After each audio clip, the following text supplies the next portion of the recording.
Okay. Adam Curry, John C. Dvorak. It's Sunday, December 30th, 2018. This is your award-winning Gitmo Nation Media Assassination, episode 1099. This is No Agenda. Looking back on absolutely nothing and broadcasting live from the capital of the Drone Star State here in downtown Austin Tejas in the Cludio. In the morning, everybody. I'm Adam Curry. And from northern Silicon Valley, where I'm looking back on all kinds of things. Hey, why are we working? I'm John C. Dvorak. It's Crackpot and Buzzkill in the morning. We're working because we're true artists. Okay. We need the money. We're working because people want to have some real information when everybody is gone. Well, all the substitutes are in. Yeah, but the substitutes typically are no good. They're doing retrospectives, look back. They bring in the B guests. That's the worst. Yeah, they do bring in the B guests. Michael Moore was on, speaking of B guests. Michael Moore was on Chris Hayes for an hour. This buddy. What? Yeah, B guest. We'll get you in at the end of the year. Don't worry about it. You'll get on. I tell you, Michael Moore was on with Chris Hayes for an hour. Oh, God. Yeah. There's your B guest. And I couldn't even pull a single clip from it. It was just, yeah. So that's what's going on in. So Chris Hayes worked. Yeah, not today, as far as I know. But yeah, he was working, and that's a good point. Maybe that wasn't just an old show that was taped. No, I think it might have been a recording. Could have been. Anyway, that's what M5M does, and here on the best podcast in the universe. Everything's so important. Trump's such a horrible person. Everything's so important. Let's take some time. Let's take some time off. We're all going to die. Climate change is going to kill us in 10 years. Trump is literally ruining the country and the world. Time to look back at kick back and relax and take a little look at what's been happening in our little media world. And in the morning to the troll room, people showing up though, John. Put two and two together about that. No, people showing up today for the live stream. That's always nice to see. That's good. Well, today I'll just kick it off. Today is kind of partially, somewhat election day. Oh, in the Congo? I actually have a recording of a report. Well, let's kick it off with yours, and then I'll jump into my beat. In the Democratic Republic of Congo, political unrest is growing ahead of Sunday's planned presidential election. On Wednesday, the Election Commission said voting in 3 cities would be postponed until March due to the threats of the Ebola virus spreading and ongoing violence in those areas. Protesters took to the streets in response to the news, with many saying their votes may not be counted if election results are announced as planned in January. President Joseph Kabila was due to step down in 2016, but elections have been repeatedly postponed. This comes as the government ordered the European Union ambassador to the DRC to leave after the EU extended sanctions against a group of officials, including Emmanuel Ramazani Shadri, the ruling party's presidential candidate, for their violent response to protests and for repeatedly delaying elections. The DRC is experiencing one of the deadliest outbreaks of Ebola, with health officials reporting over 350 people dead. And again, they're missing all of it. Well, and you were expecting better? Well, yes, if you go to a local African reporter, which is what I did, because there are some interesting things. We've got a name. We've got some other details. I'll start off with, as I said, this is a... Yeah, but did you get to see this Chaudhry guy with that crazy goatee? Yeah, but he's not interesting. A different guy is interesting. The Independent National Election Commission, CENI, via its president, on Wednesday made the announcement that elections will be postponed in these 3 localities. We are talking about Beni, Butembo, and Yumbi. Now, we know that Beni is where all the cobalt is mined, where also, sadly and coincidentally, all the Ebola is located. Let's not forget that these 3 localities are considered stronghold for the opposition. And, of course, CENI says, like you mentioned, that fears of more Ebola outbreak and insecurity underpinned this decision. And I want to say that this decision has been hugely criticized by a couple of persons. I want to begin with the opposition stronghold, Martin Fayulu, who via a tweet, and I would like to borrow his words, he says Bemi, Butembo, as well as Yumbi are an integral part of the DRC. and so which is one and indivisible.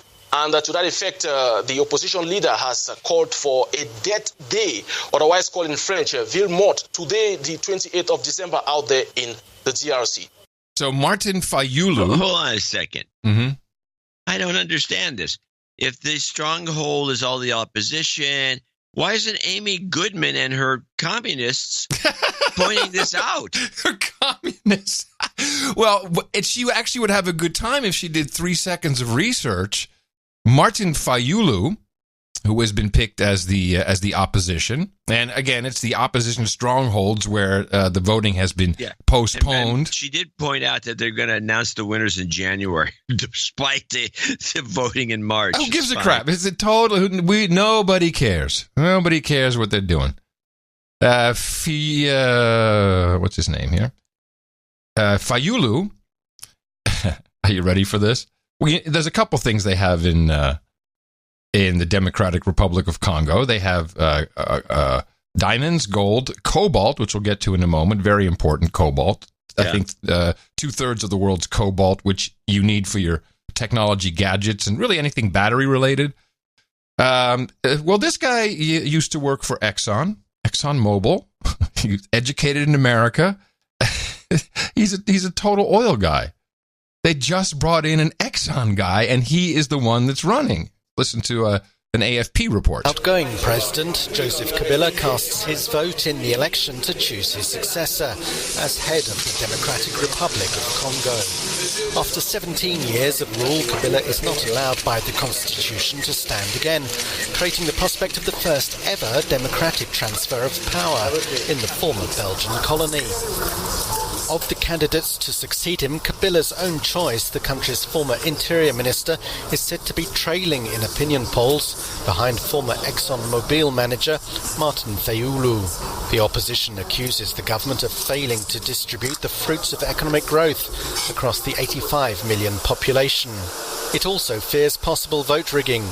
3 opposition-dominated regions have already been barred from the poll, officially because of concerns over ethnic violence and the spread of Ebola. Final results are not expected until January the 15th. I've never heard the pronunciation Ebola. Ebola. That's new. Ebola. So Fayulu is the guy. It's Ebola. Yeah, Fayulu is the guy. 62. He actually was arrested several times during opposition demonstrations in Kinshasa. He was shot in the head with a rubber bullet at one point. This guy is pretty tough.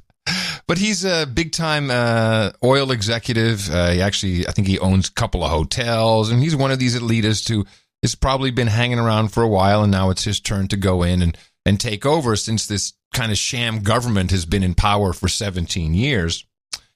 And I'm pretty sure that cobalt is really the main issue, although he's the oil guy. If you know... Oil guys know minerals. I'm sorry? Oil guys know minerals. Yeah, they know minerals. Yeah, that's true. Just today in Kinshasa, the Democratic Republic of Congo has declared cobalt a strategic substance, and they are now tripling the royalty rate miners pay of cobalt to 10%. So the 10% royalty rate also applies to coltan, which you would know better. I think that's they use that in transistors, maybe chips. Coltan. Never heard of it. I don't know what that is. It's probably the mineral something else is extracted from. I'd have to look it up. And so if you start looking a little bit at what's happening in this area of the Democratic Republic of Congo, it's pretty disgusting how this. I mean, these miners, don't think that these guys have a hat on with a light and they're going down in an elevator in a tunnel. No, they're sitting on railroad ties, being lowered on ropes down into these mines. There's kids, groveling through whatever's brought up to try and separate the cobalt. And everybody knows that this is going on. I mean, you would kind of presume that Apple would have looked at it. But they've come up. Apple going to look at it. But I found a report that, just a short report, that explains to us why we're no longer hearing about children working in the mines, in the cobalt mines for your cell phone, and unsafe working conditions. And it's all in the words, of course. Tech companies around the world are trying to clean up the way they source cobalt, a key ingredient in batteries for smartphones, laptops, and electric cars.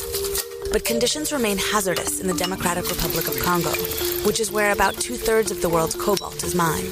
We traveled to Kolwezi, the cobalt boom town of Congo.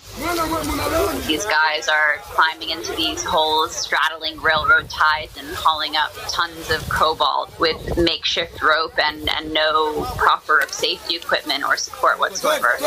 In January 2016, a human rights report alerted the world to how cobalt is often dug up by hand under unsafe, sometimes deadly conditions by subsistence miners, including children. Pressure began mounting on the businesses that use the metal in their products, since even suppliers that mine cobalt industrially often buy ore from so-called artisanal miners, also known by the French word creuseur. So, artisanal miners. Small batch. Small batch. It's fantastic. I didn't have time to go look at Apple's annual reports, but I'll bet you somewhere they'll say, because it sounds great. We at Apple, we are very concerned about the health and safety of the people who work with us, our partners, and that's why we source our cobalt only from artisanal miners. I can't even say it without laughing. Wow. Right. So there's a lot at somebody stake. has to introduce the idea of blood cobalt. Yes. So they could twist that, the blood diamond thing around. Oh, man. Well, gee, Amy kind of missed the boat on the whole report. Now, you think if cobalt goes up by 10%, or, is up 10%, so it's tripled. The cost of mining cobalt. No, they said that the cost of their tax of the government was tripled. That means it was 3%. It went to 10. No, it tripled to 10%. Yeah, well, how do you triple to 10% if you don't have a base of around 3.3%? They do. It's 3%. Yeah, that's what I said. Yeah, so they tripled it to 10%. We're saying the same thing? Okay, good. So if the basic cost of cobalt goes up and that price has got to get passed along, will our phones get more expensive? Will our battery cars? 10% would probably add. It's just going to add 10% to the. It's going to go up. No, that's $1,500 bucks. More expensive, but not because of the cobalt. Yeah, you're going to get more expensive because you're getting ripped off. Exactly. Strategic artisanal cobalt, everybody. Look for it in an iPhone near you. I'd love to see the videos of those kids digging away. Oh, it's in the show notes. they have it. It's no secret. Just call it artisanal and everything's okay. Yeah. Small batch. Small batch cobalt. Beautiful. All right. Okay, well, there's our first depressing story to end the year. Wait, we're not looking back. No retrospective. We're showing you the future. So my wife was bitching and moaning and groaning about the downage of the 9/11 lines all over the country. Yes. In spots. Yes, I have some clips. I have a short clip, and I was listening to this. I said, now I know it. She says, why does one company, she'd say, why does one company have such control of all the 9/11 outlets around everywhere? Well, CenturyLink, by the way. So let's play the CenturyLink clip and we get a little background on it. Telecom giant CenturyLink said today it's still trying to restore internet and 911 emergency services in several states across the country. The outage began early Thursday, affecting millions of customers from coast to coast. Louisiana-based CenturyLink says the outage was not caused by hacking. The FCC is looking into this. Oh, well, I'm glad you set that up with that clip. It's a perfect setup because I have a little more detailed story and I have a CenturyLink spokeshole. Unless you wanted to say something about this. No, I'll say something and we're all done. For the second day in a row, potentially millions of Americans dialing 911 would not have gotten this. 911, what's the address of the emergency? An extensive outage at telecommunications company CenturyLink knocked some emergency call centers offline for certain callers around the country, highlighted in this map from the website Down Detector. In a series of tweets beginning late Thursday. By the way, I love that the news is using such artisanal tools as Down Detector to get a reading on on the health of the 911 network. It's sad. Today, CenturyLink said its engineers had, quote, identified a network element and that the problem would be restored within 4 hours. But today, more than 14 hours later, the company reported technicians were still working to restore services, announcing a fix an hour later. The head of the FCC announced an investigation, calling the outage completely unacceptable, its breadth and duration particularly troubling. CenturyLink has not provided details on what caused the disruption, and it's unclear if the outage prevented anyone from receiving emergency assistance. 95 Rescue Dispatcher 49, what is... Many of the affected emergency response agencies suggested people call their local police department's 10-digit phone number if they need help. With its 911 system out, Boston Fire tweeted a picture of its old street fire boxes, operational since 1852 in the case of an actual emergency. Yes, those things apparently still work. Well, that's the old days. Nothing works now. So, did you find out anything about why CenturyLink has the monopoly on this? They won't. Nobody's talking, but but I looked at the map. It's all over the country. It's in big blotches all over the place. I know what this is. This is an example of microservices architecture. I don't even know if it's... Some code broke. Yeah. That's all it takes with MSA to ruin everything. They apparently sold us, look, you can do this. You can just use this, plug this into your system, and everything will work fine. You can it routes the calls. It does all these things. And a piece of code didn't work. Some weird happened. Who knows? I mean, there's a million things happens to you all the time. And artisanal code. And this is the problem with MSA. This is the doomsday problem with microservices architecture. Yeah, this is Professor Ted's territory. Now, if you were the spokeshole for CenturyLink and you had said that and said, well, microservices architecture, we have to reevaluate. There's some things, nobody knows that. Nobody. In fact, I even think half our audience doesn't know what I'm talking about when I'm talking about microservices architecture. Then why don't you speak to the other half of the audience? The normal people, as you tech journalists would say. Abnormal. I just think they don't give a crap, or it was never presented to them. That would be the problem. Well, now who's going to tell anybody about microservices architecture, because it's a well-kept secret that everything runs using this technology or architecture, which is that you can start a company up right now. Anyone can, and find pieces of microservices architecture. In other words, little things. Somebody who'll take your credit card. Somebody who'll create a database of names and addresses. Somebody who'll do a mailing list. In some ways, my using of MailChimp is microservices architecture. I think in this case you may not be right. I think this was a network issue. Is networking, and they run some kind of network. And if they let me defend myself then. Okay. Microservices architecture also depends on quality network connections. Microservices architecture goes down not because of code, but because there's a break in some network link, and the next thing you know, nobody in the country can do a credit card processing. Right. Okay. That's what this was. This is the end of civilization as we know it. I'm sorry, you're wrong. That is not what this is. I have the answer from the spokesperson of CenturyLink, from the horse's mouth, so to speak. You're wrong. Bet you do. You're wrong. You're wrong. You're wrong. Here is what actually happened. We are not concerned about the reliability of the system. This was a technical glitch that was not able to be identified in advance, but now we will be able to put in systems to make sure we can in the future. I got 99 glitches.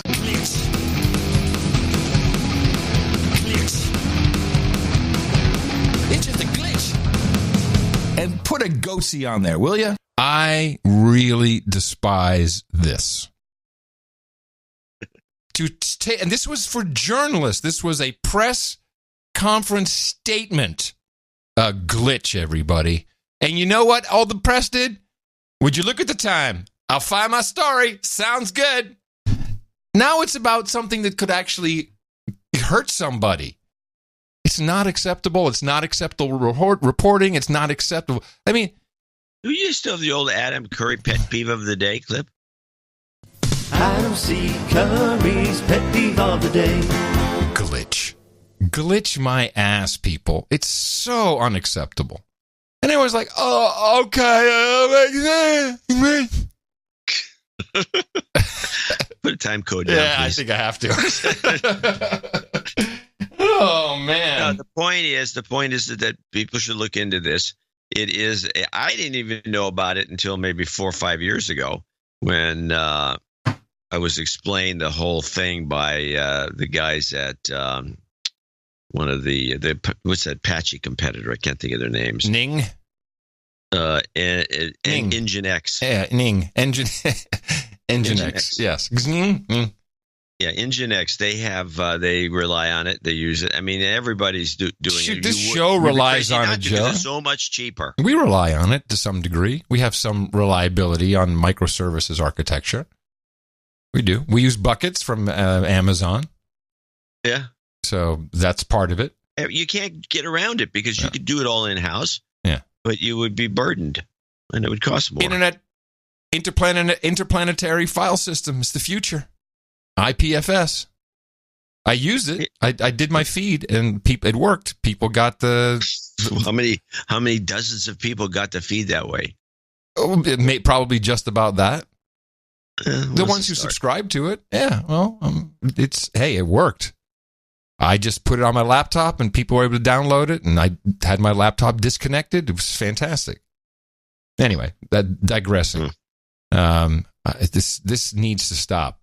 Now it's important. I would really like to know what's wrong. I'm sure there's some networking dudes named Ben out there who are also interested. There's a couple networking dudes named Ben, and I'm sure if you look at that map of all these outages all over the place, I'll bet you there's a single point of failure. That's the problem with all microservices architecture. There's a single point of failure where one thing, one little connection somewhere crapped out because some guy on a bicycle, using the bike lane, rolled over a cable that was exposed and busted it. Yeah. Something like that. Yeah. I hear you. Anyway. All right, we got everyone straightened out on that. I'm glad you did. It was just a glitch. I don't care when microservices, schmervices. It was a glitch, everybody. Just so you know, glitch. I was watching the news thing because it was a commentary I made on the last show about it's too early to deal with the 2020 presidential election, but not the case with NBC. My goodness, I don't think it's a smart move. But that's up to them. I think people can't do it. But this does give us the foundation for what we can look forward to complaining about. Okay. You might play the 2020 prelims. This is Holly Jackson. It's not too early. Red dress. What? It's unbelievable. What? They had her. She's a substitute host. She's normally the White House correspondent. You look at her. She looks like she's got a thin, gaunt face. You don't know that she's actually a big woman. Mm-hmm. Oh.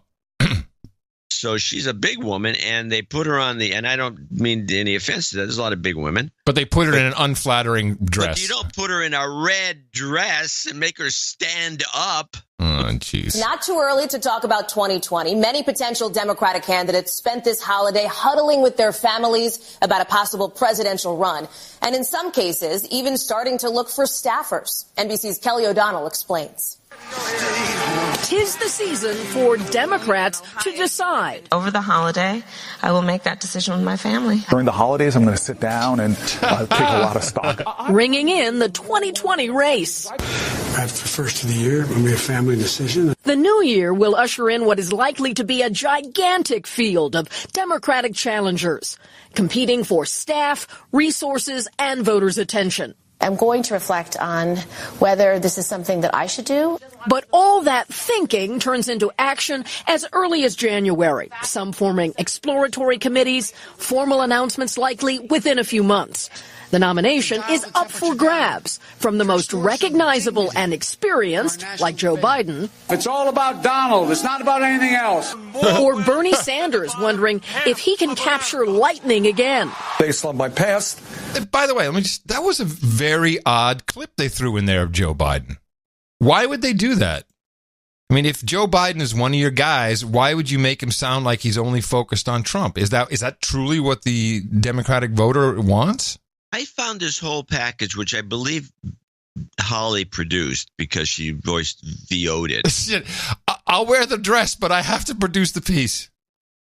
And she had a lot of good stuff in there. She had the continuation of everyone saying, I'm going to go over the holidays. I'm going to talk with my family. I'm talking with my family. She had a lot of good, consistent. It was a very well-produced package. It did seem not to like Joe Biden. Yeah.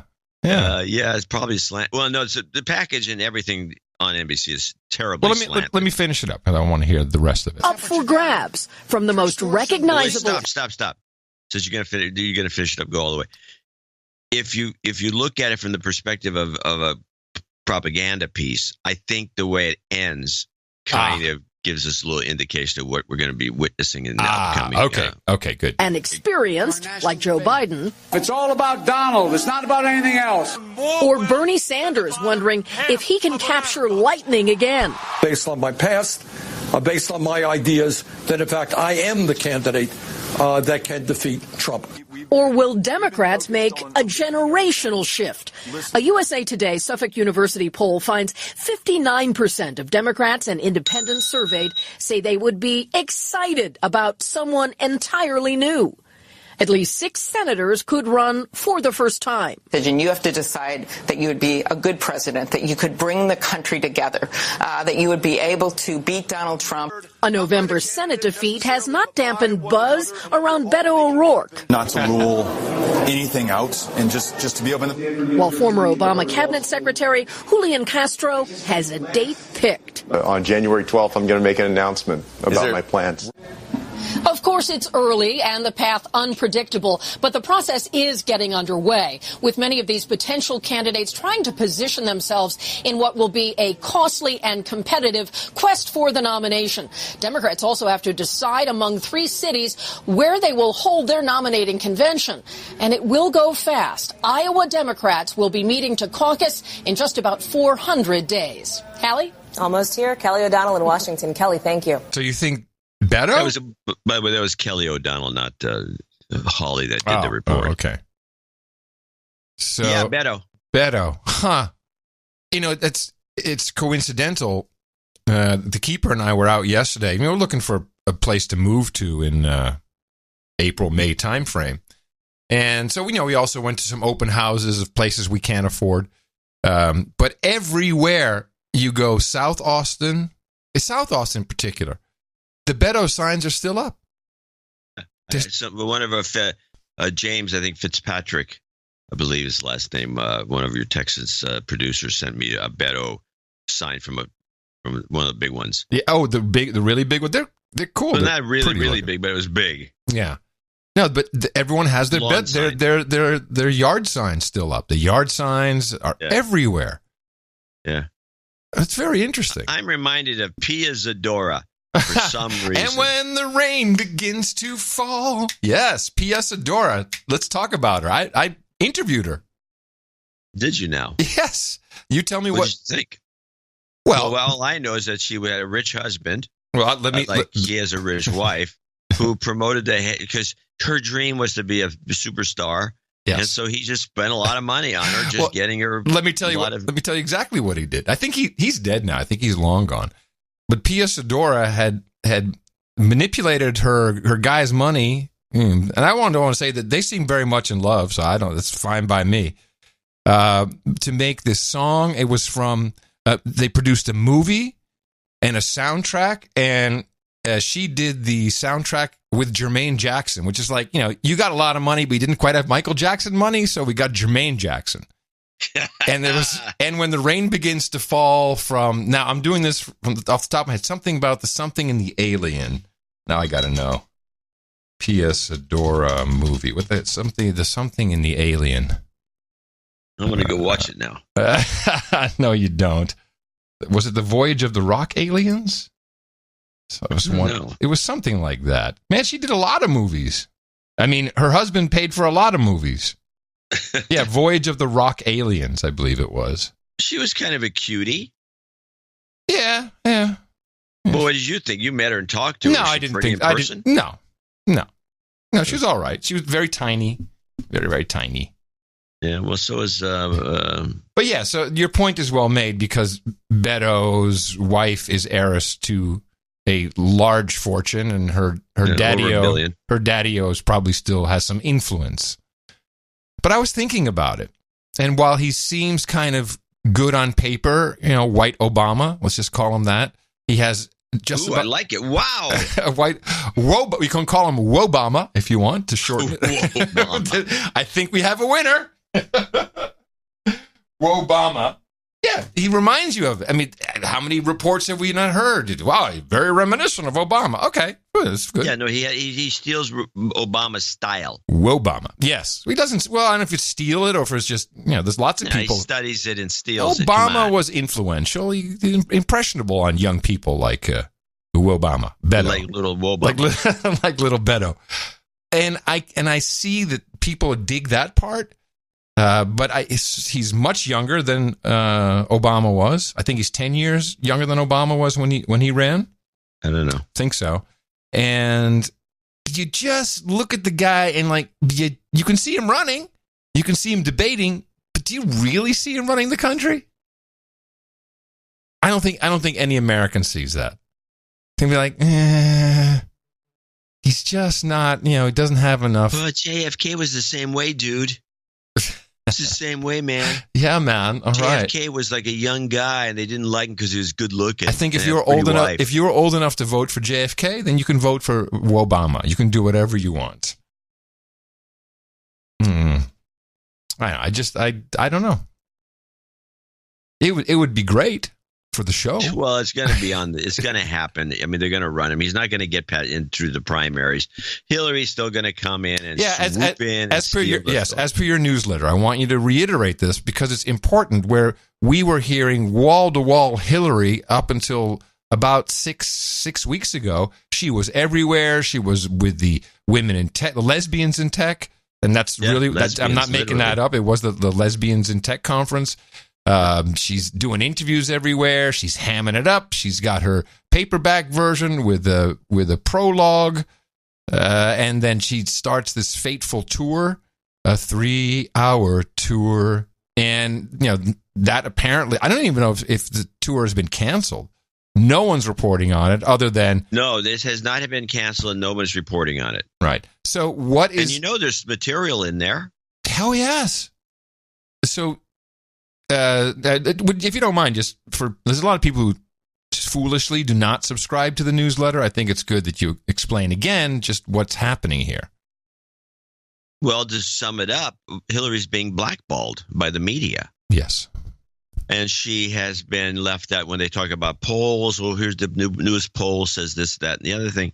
There's no mention of her. When they did this rundown that Kelly did on this, or Kathy or Kelly, whoever it was that did that report we just played, she has all pictures. She has, screenshots of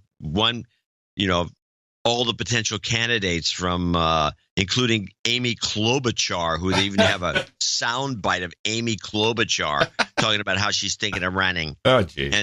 And so you have, screenshot after screenshot of people in a big, murderer's row shot. Right. And no Hillary. There's no Hillary. She's not mentioned. Mm-hmm. She's not shown.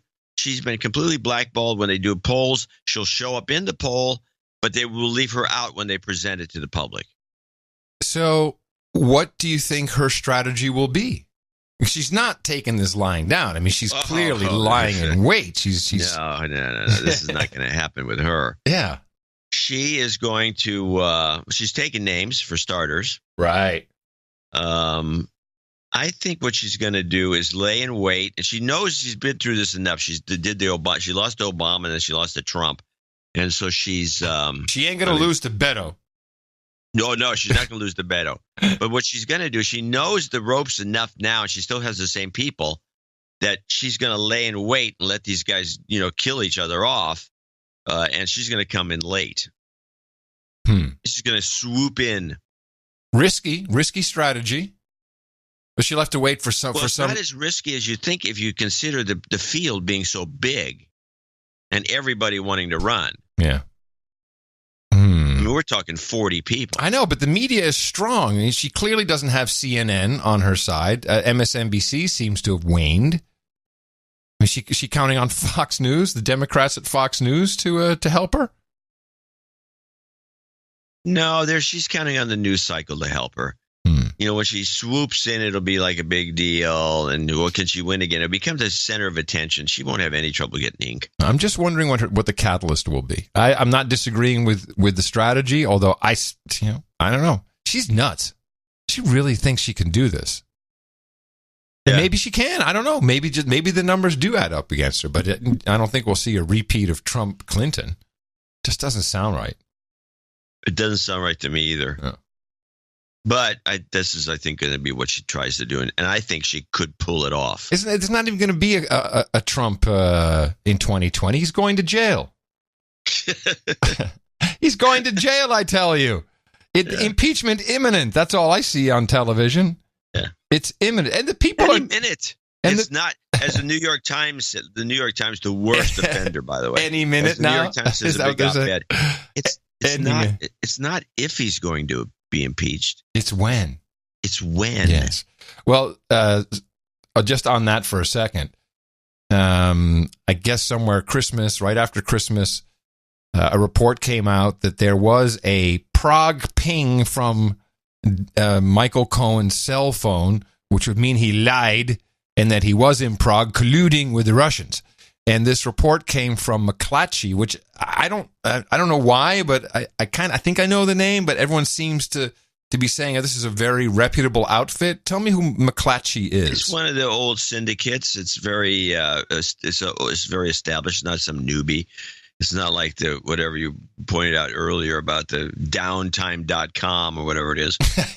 So they have chops. Really? You know, they're a dying operation, but it's, you know. Oh, then you will like these two clips I have from the man himself, Greg Gordon, who is the person who wrote and filed the story for McClatchy. And when you're, even though you're old school, I mean, they have standing. Is that what you're saying? They're reputable. They're seen as they have standing. Yeah, I think so. Yeah.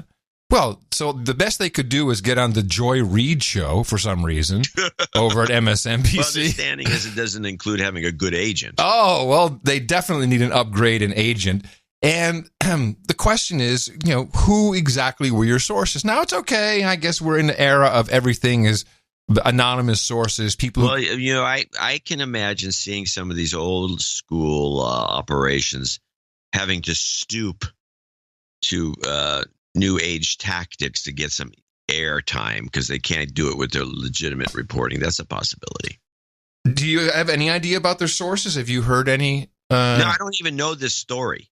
Oh, well, this is part of this, sparking up of the "it's all over" for him, because it turns out that there is evidence somewhere from sources that have a ping in Prague from Michael Cohen's cell phone.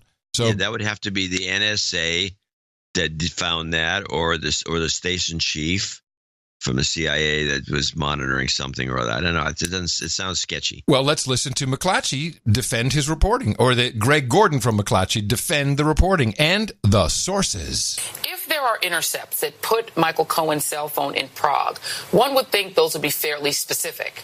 But the reporting of McClatchy is that they were either in August or September.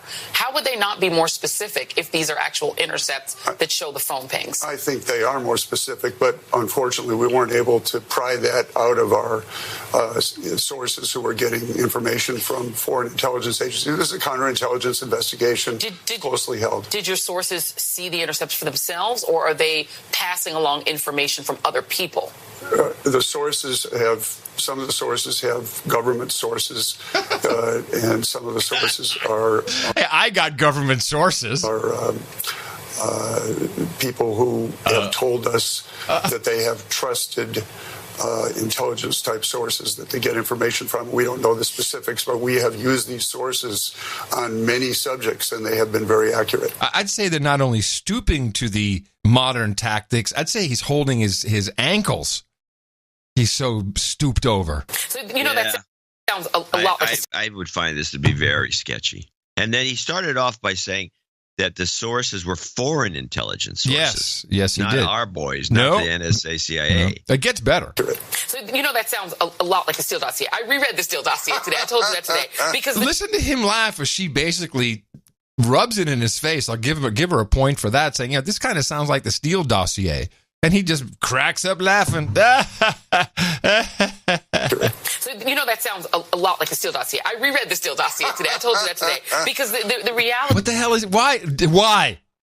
What was so funny about that? I'm wondering myself. I mean, I'm kind of befuddled by this. Again, McClatchy. And it wasn't like a nervous laugh. It was a guffaw. Yeah, that wasn't a tell. It was like, and I don't know what that was. So she says, I reread it sounds like the Steele dossier. So either he thinks the Steele dossier is total crap, or it's a complete breakdown of his system. Like, you got me. Something is very strange. So, that weird, sounds a lot like the Steele dossier. I reread the Steele dossier today. I told you that today. Because the reality is, if your sources didn't see the intercepts themselves, did they let you see them? Did they let us? Did they pass? Have you seen the intercepts? No. So what we have then is that the sources have been used before, and they're saying that they were told that these intercepts exist. That is true. So what kind of evidence did they provide you for you to feel confident that this was something that you're willing to put McClatchy's name on? Well, for one thing, we got numbers. We have 4 sources who've told us about this. Oh, and 4. For another, we have read our beginning of our story to some of these sources to make absolutely certain we've gone over it and over it and over it. We worked on this story for months. It's a short story. No, they went over it and over it and over it. And he has 4 sources, so he's got numbers. I like how he said that. Hey, first of all, we got numbers. I like the numbers. Is that a thing you say in the news business? Like, we got numbers here, okay? So I got numbers. I got sources who know government sources. I got numbers. I'm McClatchy. Did your sources come to you and say, hey, we have this new information, or did you go to them asking? Well, it's been a dialogue for a long time. So, and my partner, Peter Stone, did some of this sleuthing, but we both are... Sleuthing? Sleuthing? What is he, Nancy Drew? Yes, I'm here in Prague. Maybe there's something behind the bookcase. Did some of this sleuthing, but we both are well acquainted with the sources. Yep. And I would say we developed some of these. Some of this came from foreign sources, and those people, one of those people, talked to us over a long period of time before he provided a drop of information. Mm-hmm. Now the guy is going to come. He's not unglued, but everything's unwinding before his very eyes, and he even admits to it in this. It gets, it gets kind of sad. I mean, I guess the reason that I'm asking is because we know that there is a possibility that sometimes sources have motives for putting things out, and one of those motives might be to get McClatchy to run a story like this, even if it isn't true. Is there any concern at all that people might have had a motivation to try to get you to run a story that was sort of an Ada in Prague situation, where it didn't... What is Ada in Prague? I've heard the expression. I've never heard that expression. Oh, now we have to look it up. Of knowledge. Ada in, I think it's a movie Is reference. ADDA? I think Alpha Delta Alpha. Ada, maybe not. Ada in Prague. I don't know. Ada restaurant. Why would you? That's just a promotion for some restaurant. Even if it isn't true, is there any concern? And one of those motives might be to get McClatchy to run a story like this, even if it isn't true. Is there any concern at all that people might have had a motivation to try to get you to run a story that was sort of an Ada in Prague situation? Ada in Prague. Maybe I'm not hearing it right. ABBA in Prague, maybe? No. Dancing Queen. I don't know. It didn't happen, but they want it printed. Well, that's not the kind of dialogue we've had that would create that kind of suspicion because of the people that we've been working with. But you always have to be wary of disinformation. What I would say about disinformation, we just think about the dossier and Michael Cohen, because this whole Cohen episode, the reason it's got so much attention is that Mueller has not yet charged anybody with collusion or any crime equating to collusion. And so what this meeting or purported meeting in Prague could mean is the first strong evidence of some sort of collusion. Beyond the fact that his cell phone appeared to show up in the Prague area, we don't even know if there was a meeting. But this is coupled with some intelligence from an Eastern European intelligence agency that picked up this conversation. Now it's a conversation. Yeah. So now the conversation, they picked it up and somehow it came from Prague and, any collusion? It's now the last 20 seconds. Very, very sad thing this man is about to say. Michael Cohen is in Prague from a Russian official, we believe a senior Russian official. And I guess my exit question to you would be, is there anything that you were able to actually physically see for yourselves that corroborated what these sources were telling you? Anything that looked, the intercepts that would give you some further evidence beyond their I word? wish we had. We held out for a while for that, and there came a time when we thought we had a critical mass. It is a competitive business. Yeah, it is indeed. Greg Gordon, thank you very much for your time. It's a competitive business. We had to get the story out there. I think that's very sad to hear this from a so-called reputable old school organization. Well, it's a shame. Well, that's why you never heard of them. They can't cut it. Sad. It seems to me that the CIA, the NSA, somebody would know if this Cohen was floating around Prague ever. Yeah. So, I mean, this is not a story. It's a bullcrap thing just to excite the public. Well, and it's McClatchy. Final nail in the coffin, sounds like to me. Done, those boys are. Done, I tell you. Well, let me see. Okay, that's the second little downer here for the. No, it's not meant as a downer. It's meant to entertain. We've had glitches. We've had pings. What else do we have going on in the news? Well, I got a series of clips. Let me change these either. Oh, I did. I was going through I was going to do the whatever happened to. Yes. I have two clips on the same topic because it turned out to be, this was in 2015, just a few years ago. It turns out to be, this was the news item of the year. Every channel I have the two clips about it.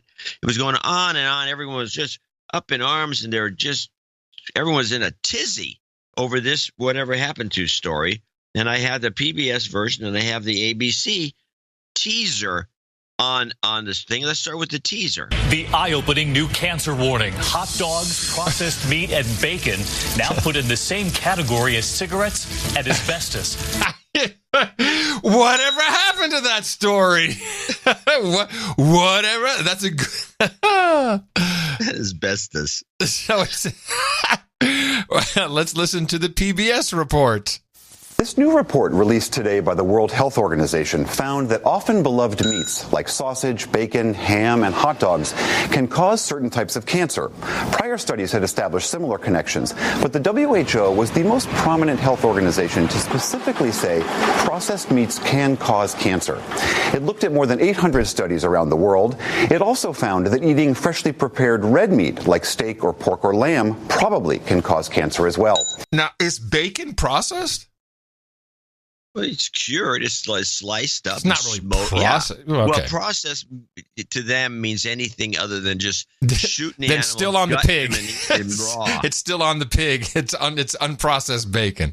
It's smoked and treated sometimes with nitrites to protect it. Are we dead yet? No. Yeah. Well, I can follow that up with the story. In the United States of Gitmo Nation, we have the Food and Drug Administration running around writing up regulations to stop children from the evil vaping because it leads to smoking. It's a gateway drug to smoking. We don't know the effects of nicotine. You could die. And meanwhile, kids are vaping up a storm, but they're not smoking cigarettes, which is why the company formerly known as Philip Morris bought Juul for some ungodly amount. Was it $60 billion?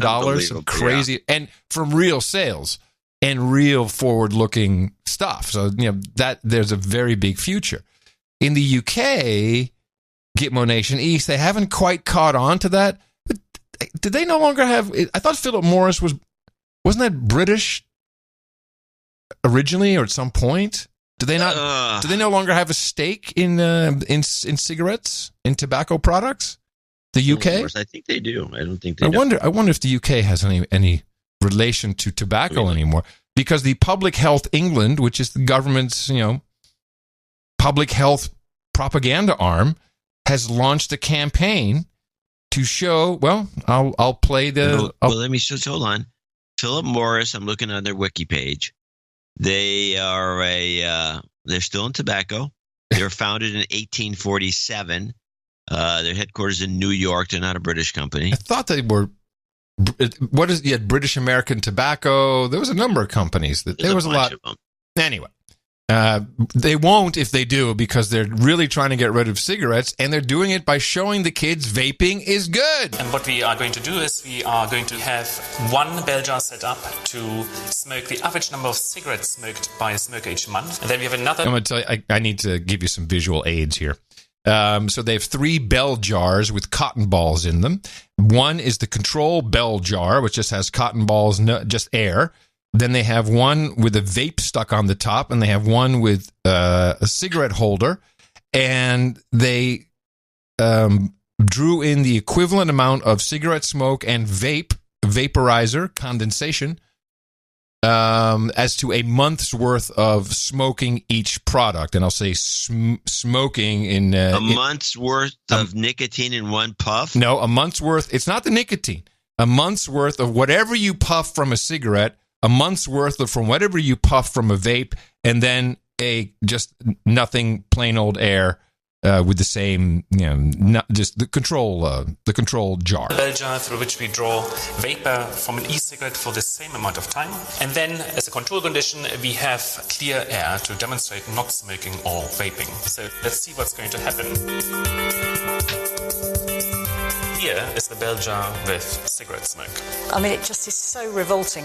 Look at this. That's just the inside of the jar. Here, a lump of tar. So that's what's going on inside your lungs. There's loads of it. And this is only after 1 month.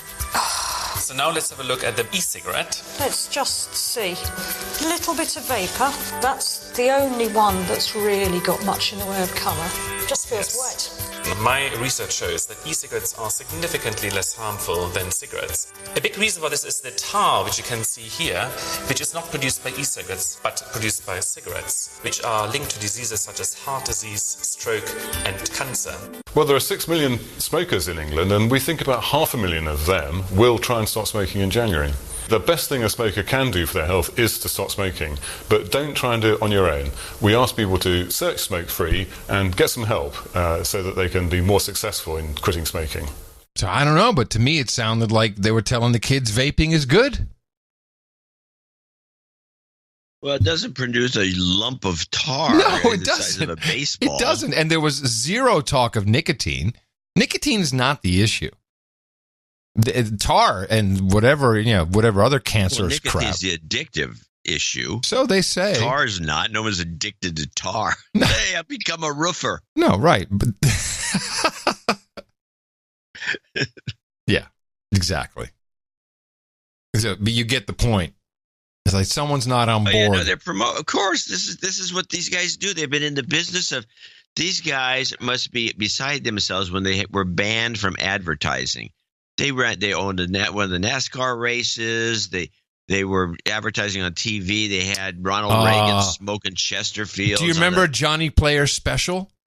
No, I don't JPS, the black with the gold letters. It was all the racing cars had it. Yeah, JPS, Johnny Player Special. And the cigarettes, I remember as a 15-year-old, hey, man, I'm going to smoke some Johnny Player Specials. Well, it's like smoking a dog turd. Like, unbelievably crap. Good times. Well, most of the cigarettes are, I never smoked, so I can't really I'm not a connoisseur, so I can't say. No, I can't. But these guys have to be beside themselves because we're talking about some of the greatest marketing people in the world that have to sit down and come up with schemes because they can't really you can't just cut them loose. It's got to be very frustrating. Right. So this is their latest. So at least they're doing. They're keeping busy. Yeah. Well, I see there's a bigger future for vaping. It's big. I think you're right. It's well, if only I think it's dorky, especially with the smoke. It is dorky. It is.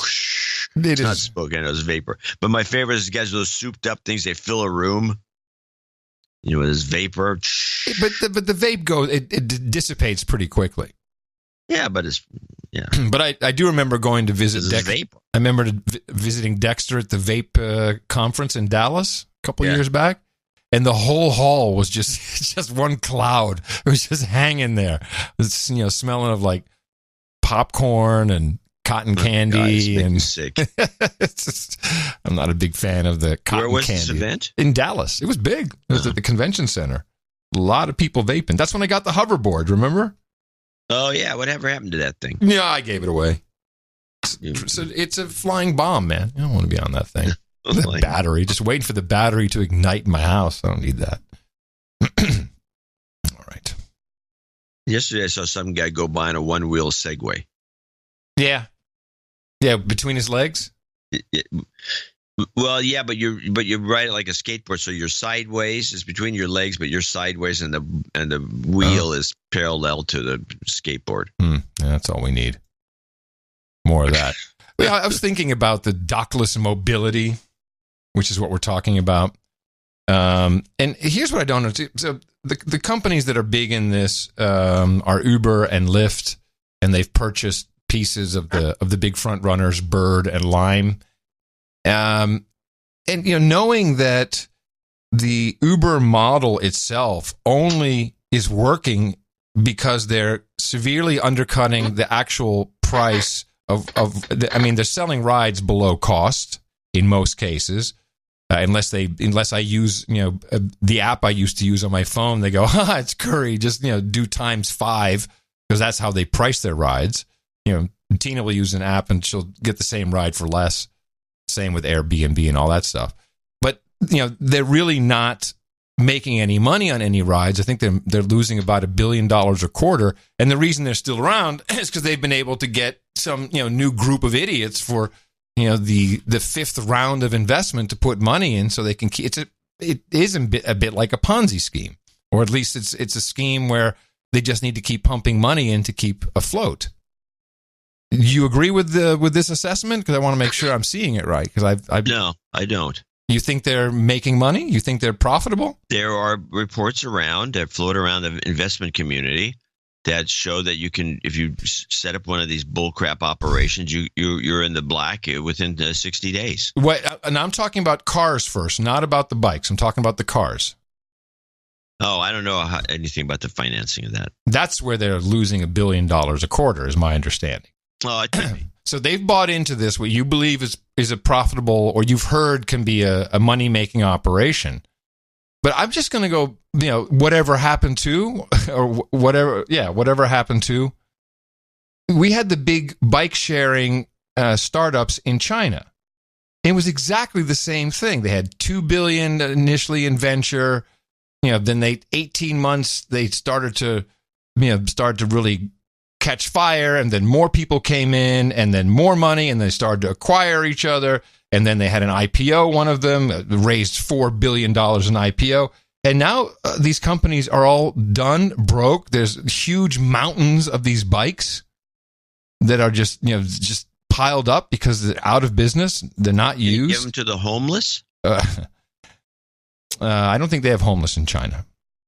Oh, it's true. No homelessness. Yeah, no so, homeless. I mean, it wouldn't invest, and what happened is investors just stopped investing. Said, well, you don't seem to be able to make a return, and this was on the scooters and the bikes. So I don't know. It just doesn't seem like. I mean, you got a lot of people in China. If you can't make it work, I remember pictures of China. There were more bikes than we thought in Amsterdam. It's like, oh, these people really have a lot of bikes. Man, you remember the video, the old film footage of here's Beijing and people on bikes everywhere. They couldn't make it work. Yeah. So I'm not so sure. Every time I if there's an Uber involved. Well, my advice is don't invest in this. Well, no, but also, I think the whole system just it doesn't seem sustainable. Well, if you think about it, it doesn't seem right to have all this crap laying out. Buying all these things and then having them laying all over the place.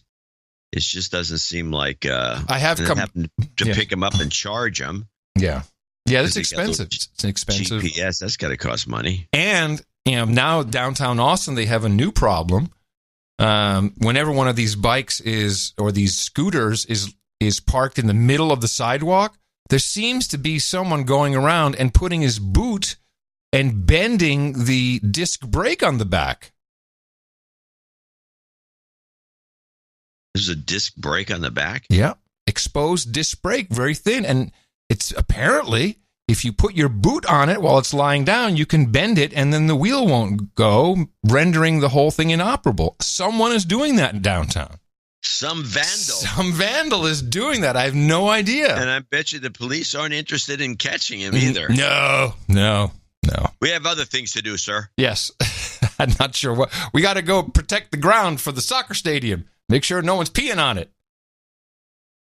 Something like that. Wow. It's always something. That's awesome. That's the thing that's always overlooked in these great utopian schemes is the preponderance. I'm not talking about just occasional. I'm talking about preponderance of vandalism. That's why we have the police. We have just humans in general have, especially in freedom-loving countries, we have a preponderance of vandalism. You can drive through any city and look at all the graffiti. It's all vandalism, even though there's a lot of art in there. But in Austin, we have we call it a graffiti park, and we call it art, where it's really just a bunch of, it's a place where there's some rundown buildings where kids are smoking dope and drinking and spray painting the wall. But in Austin, it's art. Well, there are pieces I've collected some actually, of graffiti that is art. It's a very specific style of art, and it's very pretty. And but that's not what most of it is. Most of it is these, what they call throw ups and just tags and just a mess. Yeah. Well, clearly it's beatniks who are doing this in Austin, so they're taking the law into their own hands. And with that, I would like to thank you for your courage and say in the morning to the man who put the C in cobalt, John C. Dvorak. In the morning to you, Mr. Adam Curry. Also in the morning to all ships at sea, boots on the ground, feet in the air, subs in the water, and all the dames and knights out there. And in the morning to our troll room and all the trolls taking refuge there at the time being, which seems to be more than I expected, actually. We must have some finger-snapping beatnik freaks in the troll room, but we appreciate you guys showing up for this end-of-year show. And you can join our troll room at noagendastream.com. Also, in the morning to Darren O'Neill, brought us the artwork for episode 1098. We titled that one Climate Grief. And he made a No Agenda gift card with everything that goes along with it. And it was a nice piece. And it was something that came up in the show. We were talking about the gift card scam. And we already used the Climate Grief title. And so it really was the best piece of art. Although I think there, again, were some other good ones. Yeah, it was. Usually you remember. Usually you remember. Let me see. What was? I don't remember. There was some good. There's something really good that we liked in the last show. All right. Well, let's thank a few people. Meanwhile, NoAgendaArtGenerator.com. We appreciate it, Darren. Thank you so much. Sir Neville James of Bray Park Hill in Australia came in with no note, and I sent him an email asking if he could get a note in, but he couldn't get. He's probably, I don't know what he's doing. What time is it there? Anyway, $710. We'll read his note when he comes in later. He did have a note for the last time he donated a substantial amount, and it was he did want to let's just rerun his old one. Yeah, hold on a second, John. I'm having some spreadsheet issues here. This is very funny. What happened? Well, this is very odd. So it's just I can't even explain it. It's a Windows thing. The only way I can view the spreadsheet is if it's completely filled the screen. Because if I click the little shrink, go back to regular size. A little bit, yeah. Then it's just a teeny. Oh wait, here I grabbed it. Okay. My goodness, Windows is a trip. All right, I'm here with you. What do you need? Trippy man. What do you need? What do you need? He needs just a Putin jingle. Don't worry, be happy. And you just keep up the good work. Okay. We have that. And no karma? Well, give him karma, too. I mean, this came in August, so this is not his real note. Oh, okay. Substitute. Don't worry. Be happy. Don't worry. Be happy. You've got karma. All right. Hopefully that sufficed for him. Yeah, he may come in with a note later. Joe Wagner, $309. He came in at $710, so we'd say whatever he wants. Hell yeah. Joe Wagner, $390.80. Happy New Year, John and Adam, and to all the woke ass no agenda listeners. If my math is correct, this donation makes me a knight, accounting attached. Your show is worth more than every penny that got me here, and I hope more people support it and support this model in general. Please knight me a surface replacer of faces. There's a backstory there, I'm sure. I would like to know what it is. If it's not too much trouble, please add Candy and Astroglide to the round table. And it's Candy with a small C. Okay. Throw some health karma toward the NA community after a Maxine Ma Millennials and an Obama You Might Die as my jingle request. I look forward to another year of shows. My millennials, stay woke. You might die. You've got karma. This is a good one from Sir Robert Gusick, High Point, North Carolina, $333.33. I'd like you to read this because I have to sort through something. I am very pleased to let you know that the karma I requested for my back surgery worked awesome. Yes. I only had a very minor infection, but other than that, my incision has healed beautifully. It's been 2 months since my surgery, and the actual surgery results are absolutely amazing. Before the surgery, I had such severe leg pain I could only stand for about 30 seconds and walk about 20 feet before I collapsed. Wow. I'd been in a wheelchair for 9 months. After the surgery, right when I woke up in the recovery room, I could tell that the pain was completely gone in my legs. I've been slowly recovering, getting my strength back very carefully until the fusion sets in. Then I'll be able to start physical therapy. So now, not only has No Agenda helped me with my mental well-being and strength, the karma has also helped me get through a very rough spot in my life. I'm proud to make a donation of $333.33 and will continue to donate regularly. With this donation, I've now reached the Baron level and request the title Baron Bob of High Point, accounting attached, yes. I'm steadfastly hitting people in the mouth, and I'm learning which slaves are beyond recovery. Yeah, it's sad when you see that, isn't it? That's terrible. And those who still are receptive to logic and clear thinking as provided by the No Agenda Show. Yeah. I may not always agree with everything that's said, which you don't have to say because we know. That. But I no longer am a slave to the M5M, and instead I'm doing my own thinking for myself, and it feels amazing. I am so happy to hear this, Sir Robert Gusick. That is fantastic. We can't take credit, but I know somehow when a lot of people are thinking about you, things do happen. So I'm glad the karma, at least you feel good about it. Your mental health is saved, and you will become a baron. Did he give a protectorate that he wants to? Yeah, it was in there. You read it. High Point? Yeah. Where's High Point? North Carolina. Oh, High Point, North Carolina. Got it. Okay. Well, I'm going to give him just a follow-up karma dosage here. You've got karma. Onward to Baronetess Susan Johnson in Hillsboro, Oregon, $333.33, and she sent us a check with a note. Happy New Year to you both. It's been a while since you've heard from me, as I have been busy sitting in my new place. I'm finding other times to listen to you, as I know she's in the longhand, by the way. As I know, it's pretty. And as I no longer have the long commute, this really hurts us, by the way, people that lose their long commute. Yeah, it does. Thank you for being steady, faithful, and important voices in this crazy world. Many times an associate executive producer, I am happy to finally be an executive producer. Here's to 2019. Cheers. Thank you very much. Susan Johnson from Hillsboro. She got some jingles I should have given to you earlier. That's okay. What do we got? Pew Pews. You can get that. Mm-hmm. Boom Shakalaka. Adam, you found the little girl one, have you? Found the little girl one? The boom Shakalaka! shakalaka. Yeah, you know what? Here's the problem. I don't think it was a little girl. Yeah, it was. I have it. It was Nick's kid. That's what I got. Okay, boom. Yeah, we got pew pew, boom shakalaka. And there's just a little girl, yay, and then karma. Oh, just a yay.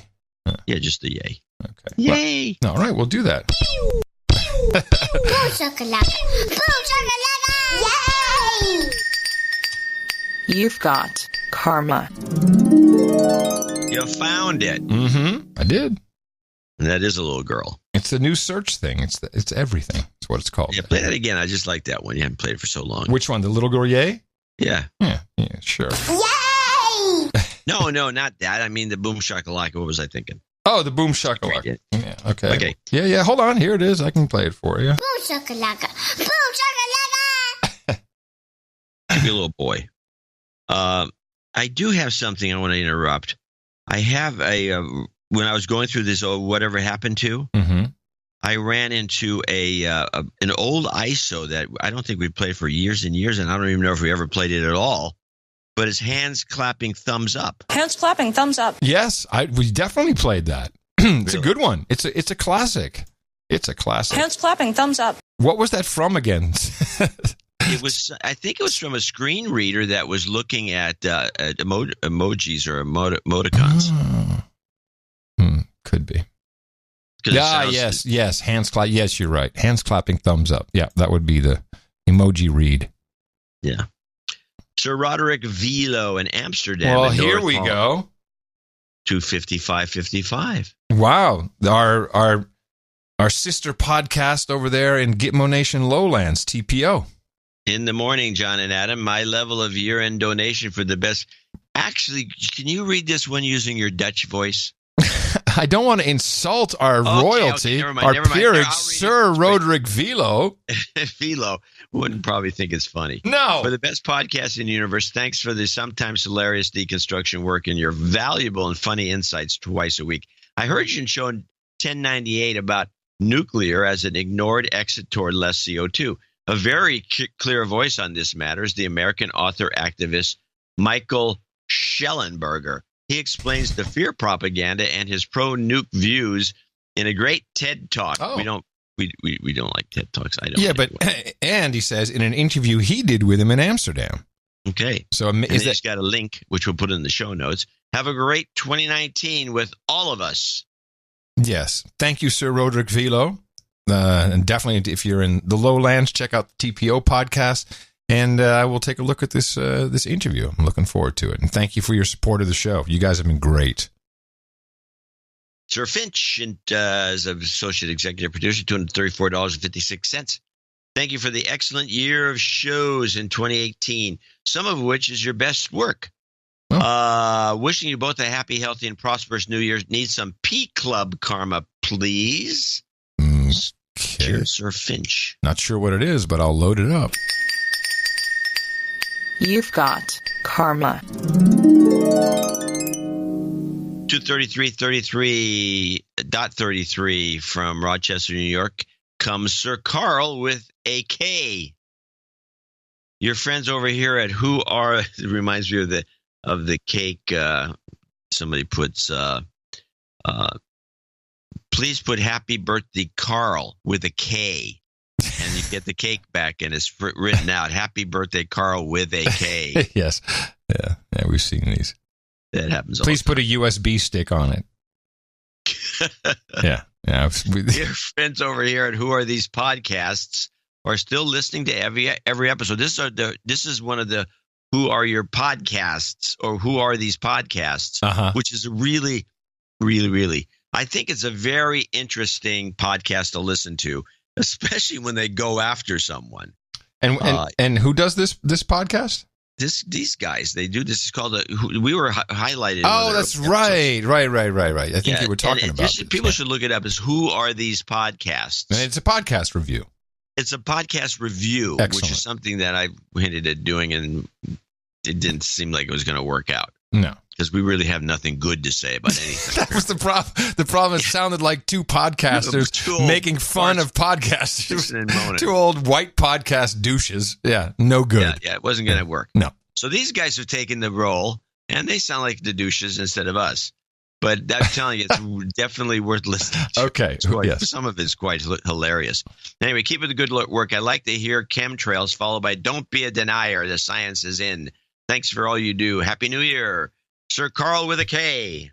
Let's see. And what is it called again? The podcast? Who are these podcasts? Who are these podcasts? Okay. Let's see. We got this here and chemtrail. The science is in. Science. You've got karma. It's a potential podcast for the stream. William Stodd in San Antonio, Texas, $210 straight up. Actual name is William Stodd. I'm going to send an email to Adam in case this gets cut off. I hail from San Antonio, Texas, 210. I'm a relatively new listener. Listen to about all of 10 or 15 episodes now, yet still I feel the need to apologize for being a douchebag for not donating. Hopefully this makes up for all the valuable time and content you all have given me thus far for free. Well, let's give him a de-douching then. He doesn't. He's not asking for it, but it seems warranted. You've been de-douched. Yeah, I don't have to worry about it anymore. I'd like to also call out my dear friend and co-worker Travis Wilborn for being a douchebag. Douchebag. This man has been listening to the show far longer than I have, and even introduced me to it, yet has not donated a penny. It's like the outraged citizen. I got to tell you, Mr. Policeman, this citizen has been listening to the show far longer than I have and has never donated a penny. I also like to request that RESPICT to my smoking hot wife, Madison, who's all on board with my road trip to knighthood. Woohoo! Again, that's good. You're always on board with You got this. a good one. That means we'll be listening more. You got yourself and a then I keeper. can read these notes like this. Yes. Again, thank you for all the wonderful laughs and news and deconstruction and valuable content. I wish y'all a happy new year. Yeah, happy new year, San Antone, William Stodd, and smoking hot wife. RESPICT. You've got karma. He's such a gift. Al, it's a gift. Randall Brown. Now I have to look into my email box. I didn't see this was empty. Randall Brown. I don't see nothing. Shall I take a look? Yeah, take a look. I do not recall. R-A-N-D-A-L-L, Randall. Let's see. No. Nope. I'm sorry. I do not have anything. One more time. No, I have nothing. R-A-N-D. Randall Myers, Randall, new Randall Brown. Okay. Then we'll just assume that's an NJNK. I don't think it came in as a check. Boom. So Randall Brown, 201-90 in Providence Village, Texas. We got a lot of Texans coming in today. They're all itching for a meetup. Texas meetup. You could top the numbers we've had. We're gonna have the big Texas meetup in the new year. It's in the planning stage. People. Yeah, it's going to be more than that. It's going to be huge. Huge. Okay, now we got an interesting situation. Well, this is Ed Boutelier, $200. Happy Yuletide and Happy New Year. Keep up the good work, Ed. Pronouncing La Boutier. La Boutier. La Boutier. Thank you very much, Ed. Appreciate that. Now we have Sir Hashtag Null and Sir Dragonheart, who both came in the same envelope. Oh. With two separate $100 or $200 postal money orders. Nice. And they sent this note in. So you're thinking that maybe Sir Hashtag Null and Sir Dragonheart are living together or in collusion? It could be in collusion. Yes, I'm thinking it's a collusion. But they sent a very nice card. Some dancing naked guy on it. Okay. $200. Crackpot and Buzz, and the card is printed with a. Now whose card? This Sir Hashtag's nice font. What is Sir Hashtag's card or Sir Dragon? No, both of them signed the card. Oh, it's one card, two guys. Yeah, one card, two guys. Like two girls, one cup. Yeah, I got it. Two okay. Guys. Yeah, it's a Trader Joe's card, so that's another kind of a giveaway clue. here. Yeah, clue. Although this is I want this font. Sir #Noel or Dragonheart, send me give me the name of this font. Happy holidays to you, fellow knights, dames, and other titled members of the round table, producers and artists, and even those of you who don't think the cause is worthy enough to warrant supporting truth, justice, and the insert justification way. Please forgive my son and I. Oh, it's a son. There we go. Father-son combo. For not pitching in for a while. This is actually both. This is Dad's $400 donation is what it amounts to, I think. But credit half to his son, and that they were two separate money orders. Please forgive my son and I for not pitching in for a while, but this has been a complex year. Not to mention, we lost someone very close to us earlier this year. Please find a homage from both of us enclosed. We wanted to make sure. I love this font. We wanted to make sure. John, is there such a thing as font porn? Because you need to start the website. Just gorgeous. We wanted to make sure we sent some form of support before the calendar flips and help bridge the gap before the big 1100 show, which is the next show of the year 2019. We are honored to be part of a community that wishes to see beyond the smoke and mirrors, and especially what is behind the curtain, number 3. Adam, your attention to detail and professionalism is inspirational. Woo! Foam figure. Very much appreciated. I have been listening to podcasts since 2006, before it became a thing. And No Agenda is without doubt the most sophisticated experience I've ever had. And not just for the content. The presentation and audio quality is top shelf. Thank you. Well, John, we do work hard on that. John, do you believe in divine intervention? That is when you and Adam somehow came up with the idea to do a talk program.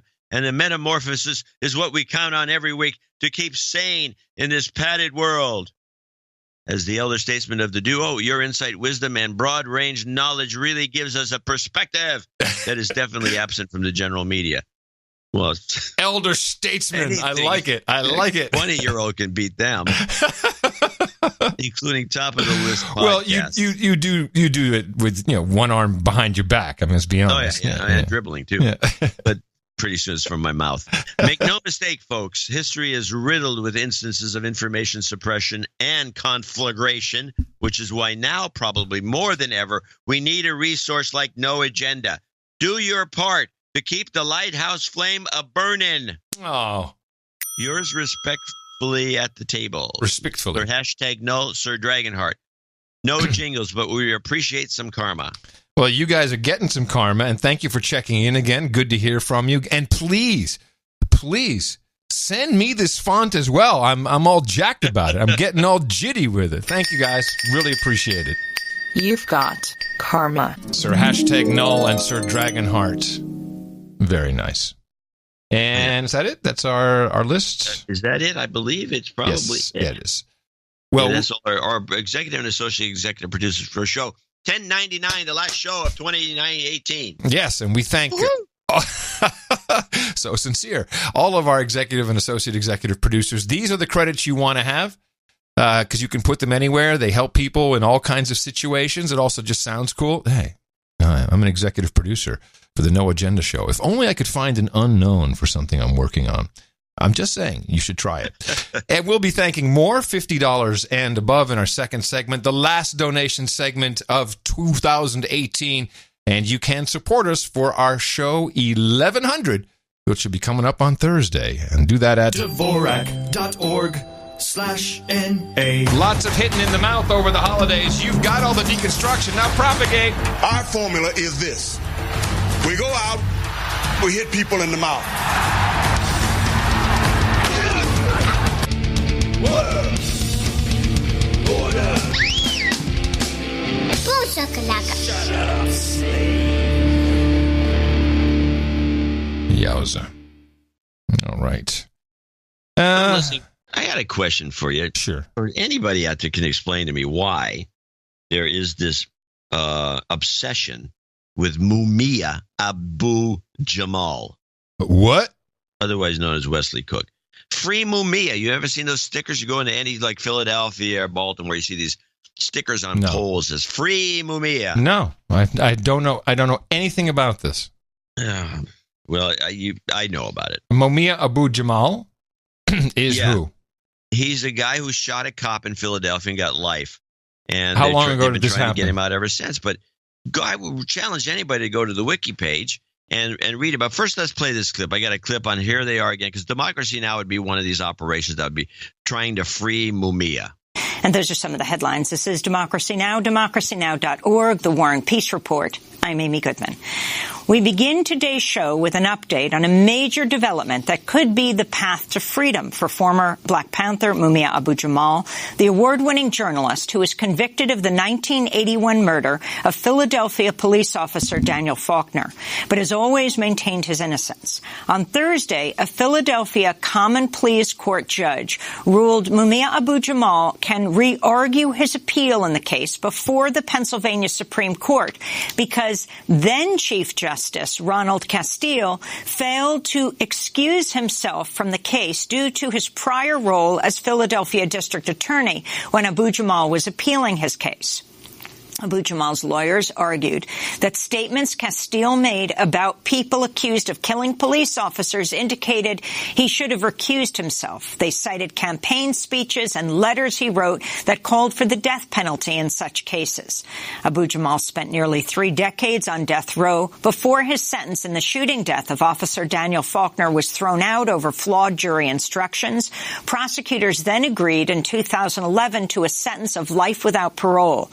Judge Tucker's decision on Thursday was split because he denied Abu-Jamal's claim that Castile had, quote, personal significant involvement in the case while he was in the district attorney's office. For more, we're joined here in New York by Johanna Fernandez, a professor of history at Baruch College, CUNY, the City and University of New York, and one of the coordinators of the campaign to bring Mumia home. She has been in the courtroom for part of this case and is the editor of Writing on the Wall, Selected Prison Writings of Mumia Abu-Jamal.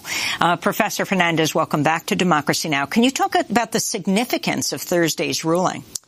Well, this is a case that is important for Mumia Abu-Jamal, but also for dozens of people sitting in prison in Pennsylvania. Essentially, the judge established that if there is prejudice in a hearing, the defendant has the right to a new hearing. And you can kill it. Yeah. All right. So this guy, the story, to make it short, I can read from the wiki page, but I'd recommend people go there and look at it. Just type in Mumia, you'll get it. There's like witnesses. What happened? He was a cab driver. He became an award-winning journalist when he was in prison. He did some kind of reporting for a couple of local radio stations, gotten fired by one of them. Became a very staunch Black Panther during that era. And he was driving his cab at 4 in the morning when apparently his brother was pulled over by a cop for something. And the two of them got into an argument. Mumia got out of his cab, walked over, and shot the cop in the head. And well, that's a day wrecker. And this was witnessed by numerous people, including a hooker. He was taken in with sex worker. He was taken in, and his gun had 5 rounds missing from it. He had, passed all the obligatory, tests. Powder on his hands, all that stuff. And he still had the gun. They had the gun. They had the murder weapon. Anyway, it goes on and on and on. And when he admitted it to somebody in prison that he did it, and there's all these things. But for some reason, and I don't know what it is, I can't believe it's just because he says I'm innocent, that this has been a left-wing cause. And it's possible that he could have been framed. I've never seen a frame like this. It's just there's too much. Too many people. No one's come forward saying that they lied.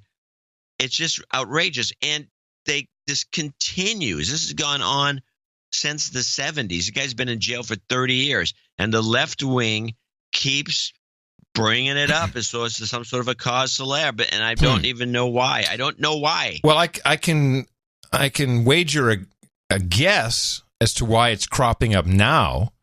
As we just had prison reform, President Trump has been working with people of great importance like Kim Kardashian, and also entertained some input from Kanye about certain prisoners who've been in for a long time.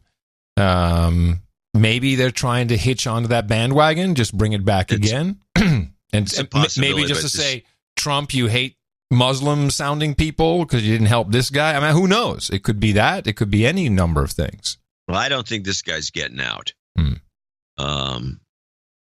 But to me, this has been going on for way too long, and it's just.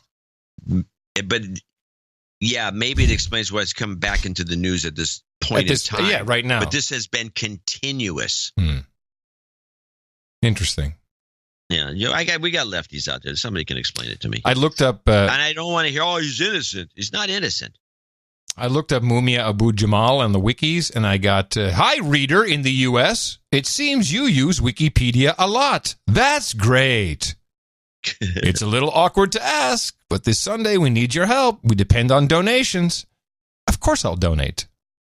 Just because they make a lot of money doesn't mean we don't use it a lot, and they don't. And just because I don't always agree with what they say doesn't mean we shouldn't support them. I would send them a nasty note. I always send them money at the end of the year. Of course, it's a valuable resource, whether it's right or not. It's valuable. Well, it is a valuable resource. There's no doubt about it. You said this guy became an award-winning journalist in jail? Yeah, he wrote a book about being in jail.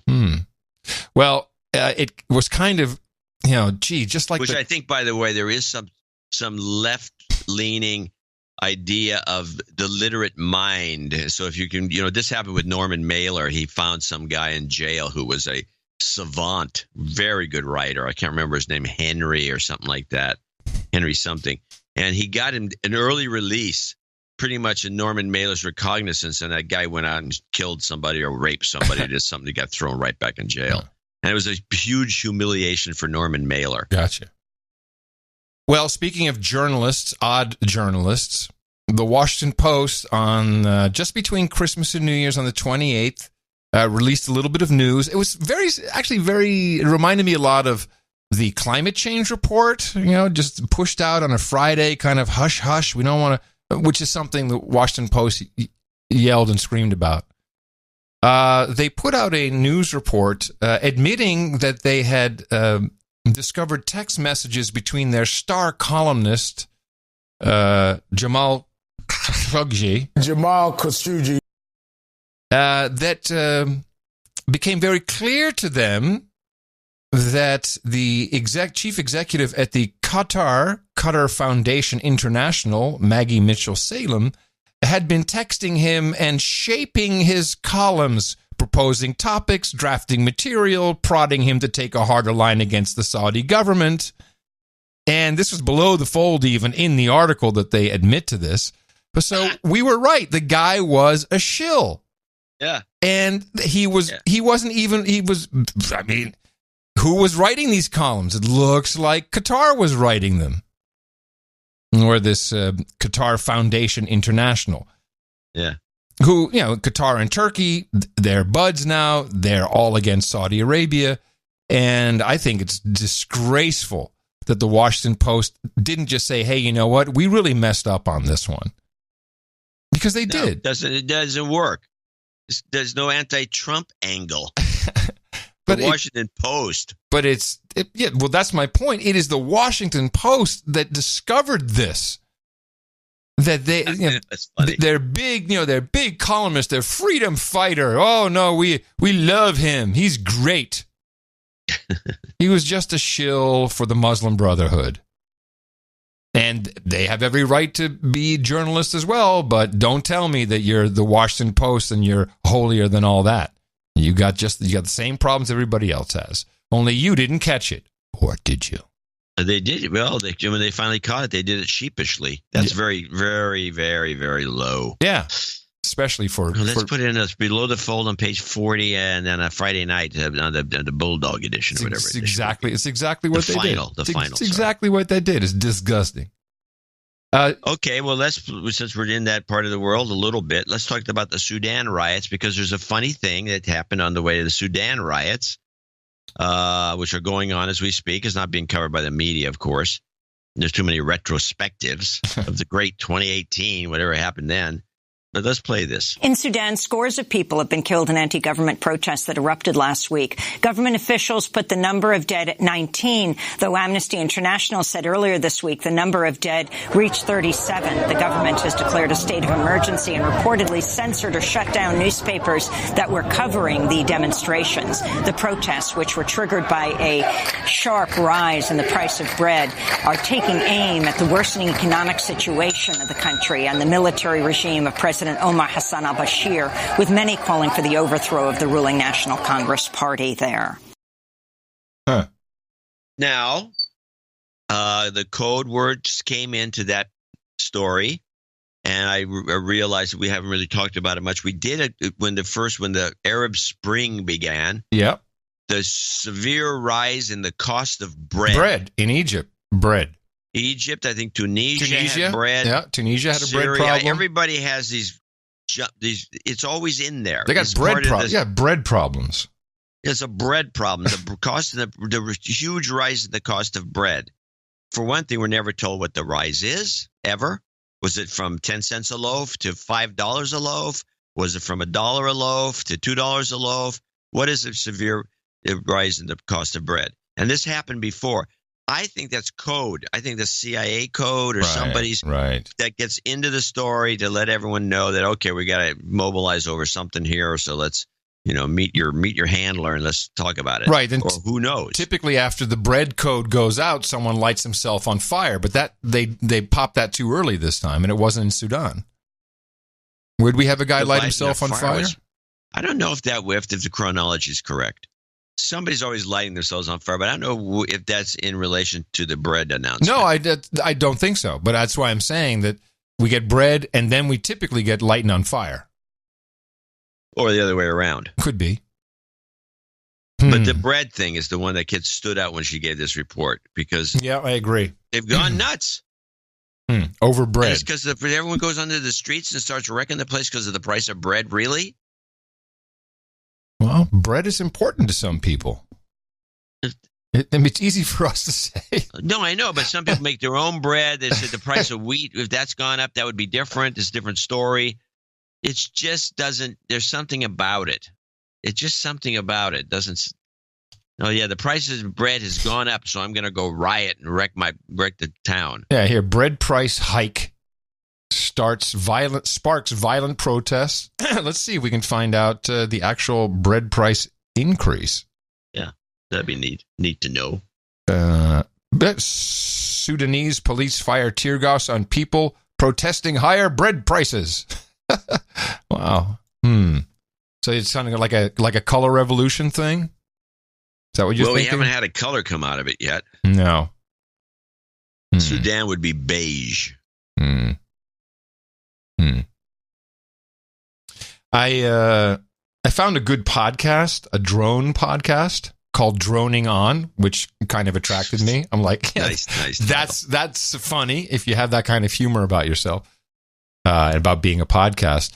And this guy is, I think we've talked about this. Like the actual vocation of journalists is just invalid. And let's just go to someone who actually knows what they're talking about. I mean, we don't know much about drones. I mean, there's people in our network and the Value for Value network who know a lot about drones, but no one offered anything up. This guy, he does a drone podcast. He's in the UK, and he has a couple of theories about the phantom drones at Gatwick Airport. So a very quick recap of the incident at Gatwick. Thousands of flights were cancelled or diverted. The military was called in. Multiple police forces involved, not just Sussex. £5 million spent on anti-drone systems. The international press and media camping on site with telephoto lenses looking for a drone, and all based on eyewitness accounts. But yet not a single video or photo of the drone. So if it wasn't a drone, what exactly happened? Well, there's been a lot of speculation. People have suggested eco-warriors complaining about additional runways being built at the airfield. Other speculation has been a major systems failure at Gatwick. Shortly after the Gatwick incident, Birmingham reported an air traffic control error which led to grounded flights. Such a failure of the airport would have resulted in them paying millions of compensation to airlines and to passengers. And of course, the airport would not want that. But the bigger news for me is the announcement yesterday that Vinci Group are buying 50.1% of Gatwick. Vinci are a French company that currently own 46 airports around the world.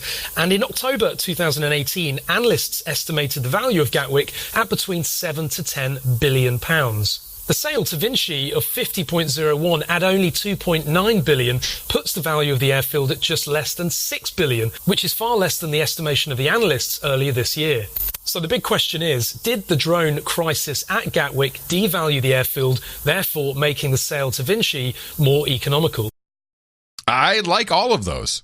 Wow. The one I like, I think it could be more of a combo, though, where another, I don't know if whatever, I don't know enough about the air traffic control mistake, but I'll tell you, when it comes to millions of dollars in aviation and an airport, yeah, I'm pretty sure they'd do anything to not have to hang for that. And maybe that would be the catalyst, the acquisition. They didn't want that getting out. It sounds like a cover-up. I think the guy's got a couple of good ones. Yeah, that was a great analysis. Yeah, the Eco Warriors, maybe. Your new beat. All 67 of the sighting reports were all airport employees, no passengers. Hello. Yeah, that's dubious. Yeah. That's podcasting for you, people. Yeah, that's where you have to go to get the real information nowadays. You get nothing from the mainstream, that's for sure. Those guys are pathetic. Let's go to Saudi Arabia. Leadership update. Get back out of the country. Leadership updates. In Saudi Arabia, King Salman has consolidated power for his son, Crown Prince Mohammed bin Salman, ordering a reshuffle of the cabinet nearly 3 months after the murder of journalist Jamal Khashoggi, which caused international uproar and brought Saudi leadership under close scrutiny.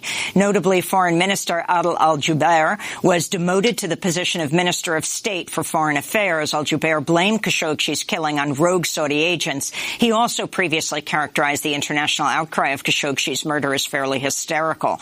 The cabinet shakeup is seen as a boon for the Crown Prince by placing loyalists in key positions. Bin Salman will retain his roles in the government, including Deputy Prime Minister and Defense Minister. Earlier this month, the U.S. Senate passed a resolution saying it believes the Crown Prince is responsible for Khashoggi's murder. Khashoggi, a U.S. resident and columnist for the Washington Post, was killed by Saudi agents after entering the Saudi consulate in Istanbul, Turkey, on October 2nd.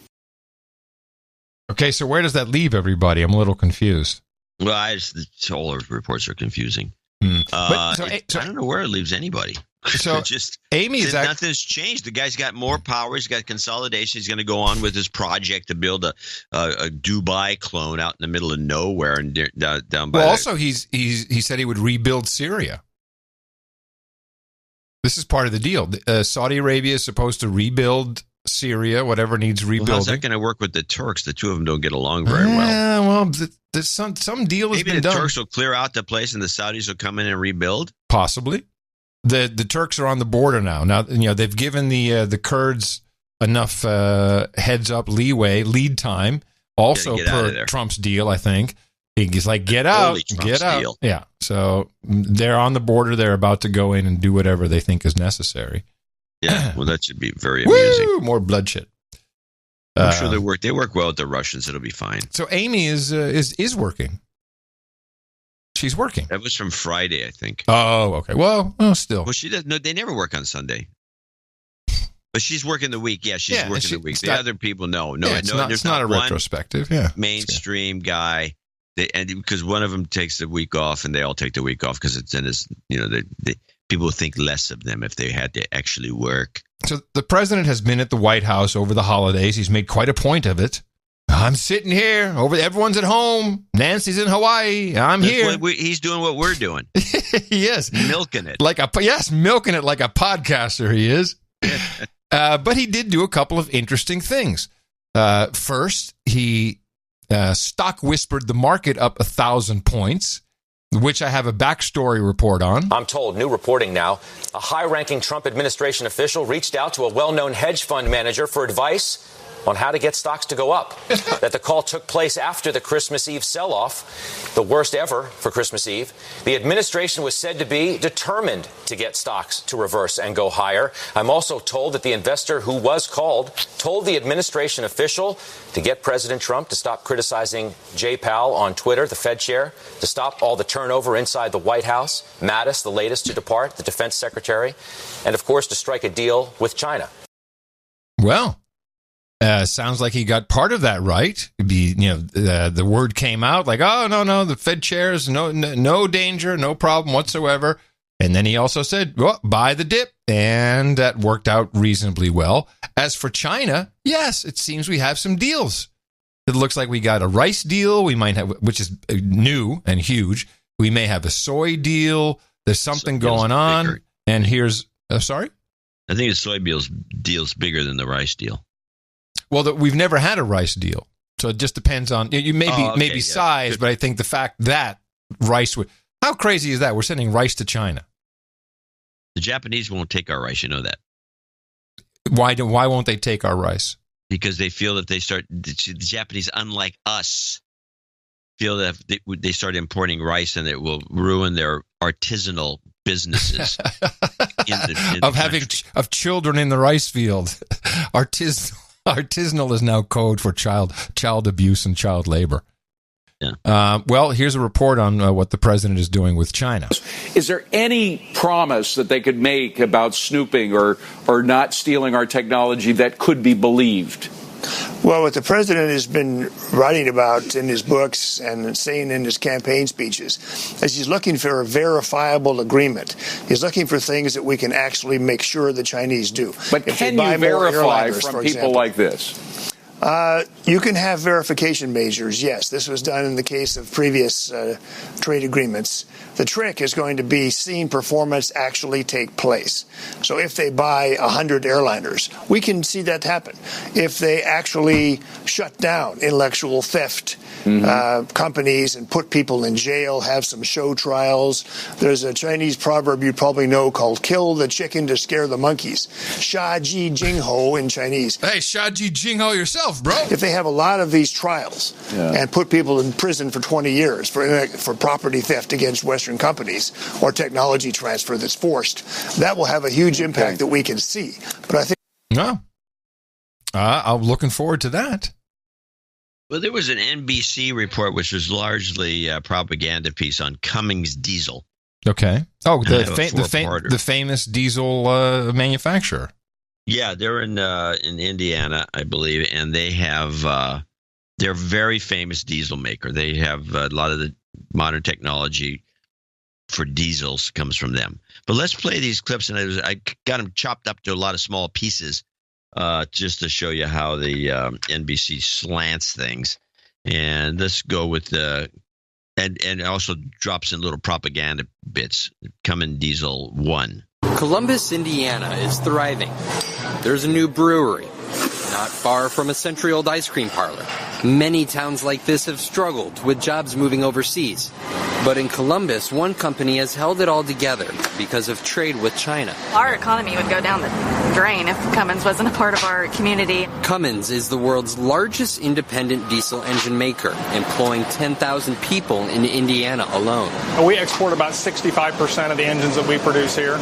But this American success story, founded here 99 years ago, faces soaring costs and $200 million in losses this year because of U.S. tariffs on Chinese goods. Tariffs are harmful, they're a tax, and they create additional costs that will eventually be borne by all customers. This summer, the Trump administration imposed tariffs on Chinese steel and aluminum and on key parts Cummins needs. We have no suppliers available in the U.S. In fact, there are not foundries that operate in the U.S. Okay, well, let's stop there. Uh-oh. There are thousands of foundries that operate in the U.S. There's 3 in my area, and I can see 2 of them from the house. Well, one of them. Well, she's lying. Probably 2. She's lying. She's the spokeshole for Cummins. And now the thing about this, there's no foundries, and there's a lot of them make big products. They make I don't know which ones make the we have a blocks, but the Chinese aren't the only people in the world that make an engine block. We have a producer whose dad has a foundry. He sent us foundry stuff. Yeah, right. He But made then us an ice cream scoop. That's a foundry. Yeah, it is a foundry, but it doesn't make engine blocks. The engine block foundries are big, but they're around. Now, so I'm listening to this report. This is on NBC. It's packaged. And this assertion that the U.S. has no foundries goes unchallenged by the reporters. Oh, jeez. NBC, you mean? Okay. All right, let's go to 2. The tariffs are on components like these engine blocks. They're essentially the skeletons of the engines, making up 40% of the final product. But the only place that Cummins can get them? China.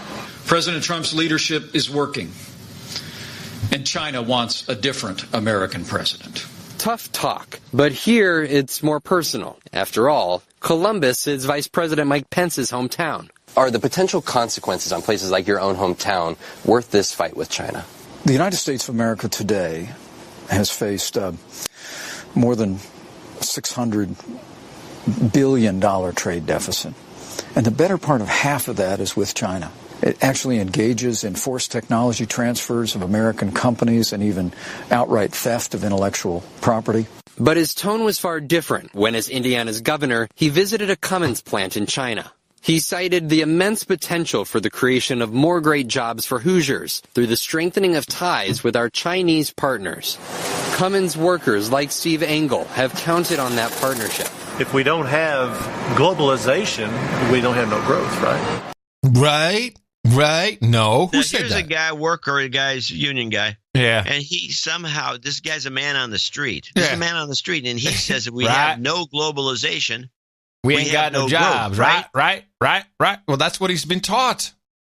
That's what he's been taught. So what he's saying, in essence, is that throughout history, there's no such thing as growth unless there's globalization. That's what he said. Let's listen again. Cummins workers like Steve Engel have counted on that partnership. If we don't have globalization, we don't have no growth, right? Right. Poor guy. So now this mind is a control. propagandic piece of crap that they threw into this report. NBC is pro-China, anti-American. Clearly. I'm making that assertion. It's pretty obvious. The NBC presents everything like that. And if something Trump wants to do, it's Trump's. It's not the United States. And also, it's Trump. It's Trump's wall. When Mike Pence was in charge of Indiana, he was protecting Indiana's interests, and that's how the state and federal model works. So that doesn't always align. Now he's a federal guy. He's a Fed. A different issue. Make him sound like he's a flip-flopper. Well, that was the idea. Yeah, Hello. Of course. So I got a 3-second little kicker at the end of this. Part 3. Now they find themselves caught in the president's trade war. Yeah, Trump's fault. It's a president's trade war. It's not America's trade war with China. Oh, no. It's the president's. It's Trump's. It's his personal thing. It's just hurting everybody. It's hurting us because you have no globalization. So they're pro-global. They're anti-Trump. Pro-China. Anti-Trump. Unbelievable. So now, here's the way they finish the thing when he does his sign-off and throws it back to Hallie. Von Hilliard, NBC News. Wait. I got to set this up. This, to me, is the segue of the year. And there's a big deal when the way people segue things. We do it every once in a while. We have a really good segue. It's like kind of cool. Sometimes we stop the show. It's a showstopper. Yeah, that segue was great. Yeah, I just have for our, because we are globalists, for our global production audience, a segue is when you transition from one topic to the other. And if you can do it smoothly, it's called a great segue. And there's a lot of things called awkward segues where you go from talking about some burn victim to somebody promoting fire eating. But you have like this possibilities exist. Actually, this hour has 20 minutes, 22 minutes, whatever it is up in Canada, has a whole segment of awkward segues. Now, this I consider to be just an anti-Trump segue because of the way they present the story, the globalist, positive globalist thing here with the engine blocks that apparently before China existed, Cummins couldn't make. I don't know how they did it, how they existed. But listen to the way this segue works. Von Hilliard, NBC News, Columbus, Indiana. Another painful reality we saw play out this year, a record number of school shootings. Wow. Oh, wow. Okay. Yeah. So apparently the Cummins report was a painful reality. Very painful reality, people. And very much in common with school shootings. It's just as bad. Which we find out now. I have the report. Oh, I have a report too. Whose report do you bring? I have the CBS version. All right, let me do mine first. CBS what's the length of yours? The length of mine is 52 seconds. Okay, I got 154. You do yours first. All right, the Florida Sun-Sentinel publishing a bombshell report tonight on the Parkland school shooting massacre in February this year. It's headlined this: unprepared and overwhelmed. The paper goes on to report that 2 decades after Columbine and 5 years after Sandy Hook, educators and police still weren't ready for Parkland. Surveillance video in the report shows killer Nicholas Cruz in the beginning moments of the massacre telling another student, quote, "You'd better get out of here. Things are going to get messy." Then pulls out the AR-15 and begins shooting. The video also shows Deputy Scott Peterson, the school resource officer, the only armed lawman on the campus, as he reportedly, the paper says, fails to go inside the building despite shots being fired. He ordered a school lockdown instead of ordering deputies toward the building. Later revealed in this report that officers, quote, may rush toward gunfire rather than shall, according to policy there in Broward County. So that was a terrible report. Who was that? I think that was CNN, which makes sense that it was terrible. Yeah, they're terrible. Well, for one thing, we saw the video of the kid walking in on the guy with the gun, and he didn't pull it out afterwards. He's not shooting. He pulls it out as the kid walks past him, and then he had it out, and he was loading it as the kid came in. Okay. The kid looked at him, and he looked at the kid and says, "You better get out of here. Something bad's going to happen." And he told the kid to get lost because he was loading the gun. Mm-hmm. And that's not the same as telling the kid to get out of here and then pulling out a gun. No. But so let's this is a little longer report. It's pretty much the same thing. I think it's a little better.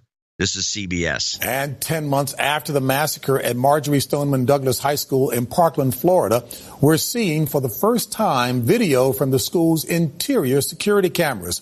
The Sun-Sentinel newspaper obtained a video as part of its investigation into the mass shooting that killed 17 students and staff members. The Sun-Sentinel says the video shows moments where opportunities to end the chaos may have been missed. Manuel Bojorquez has our report. The just published video shows the moment shooter Nicholas Cruz entered a stairway in the school and while loading his semi-automatic rifle, warns a student who happens to walk by.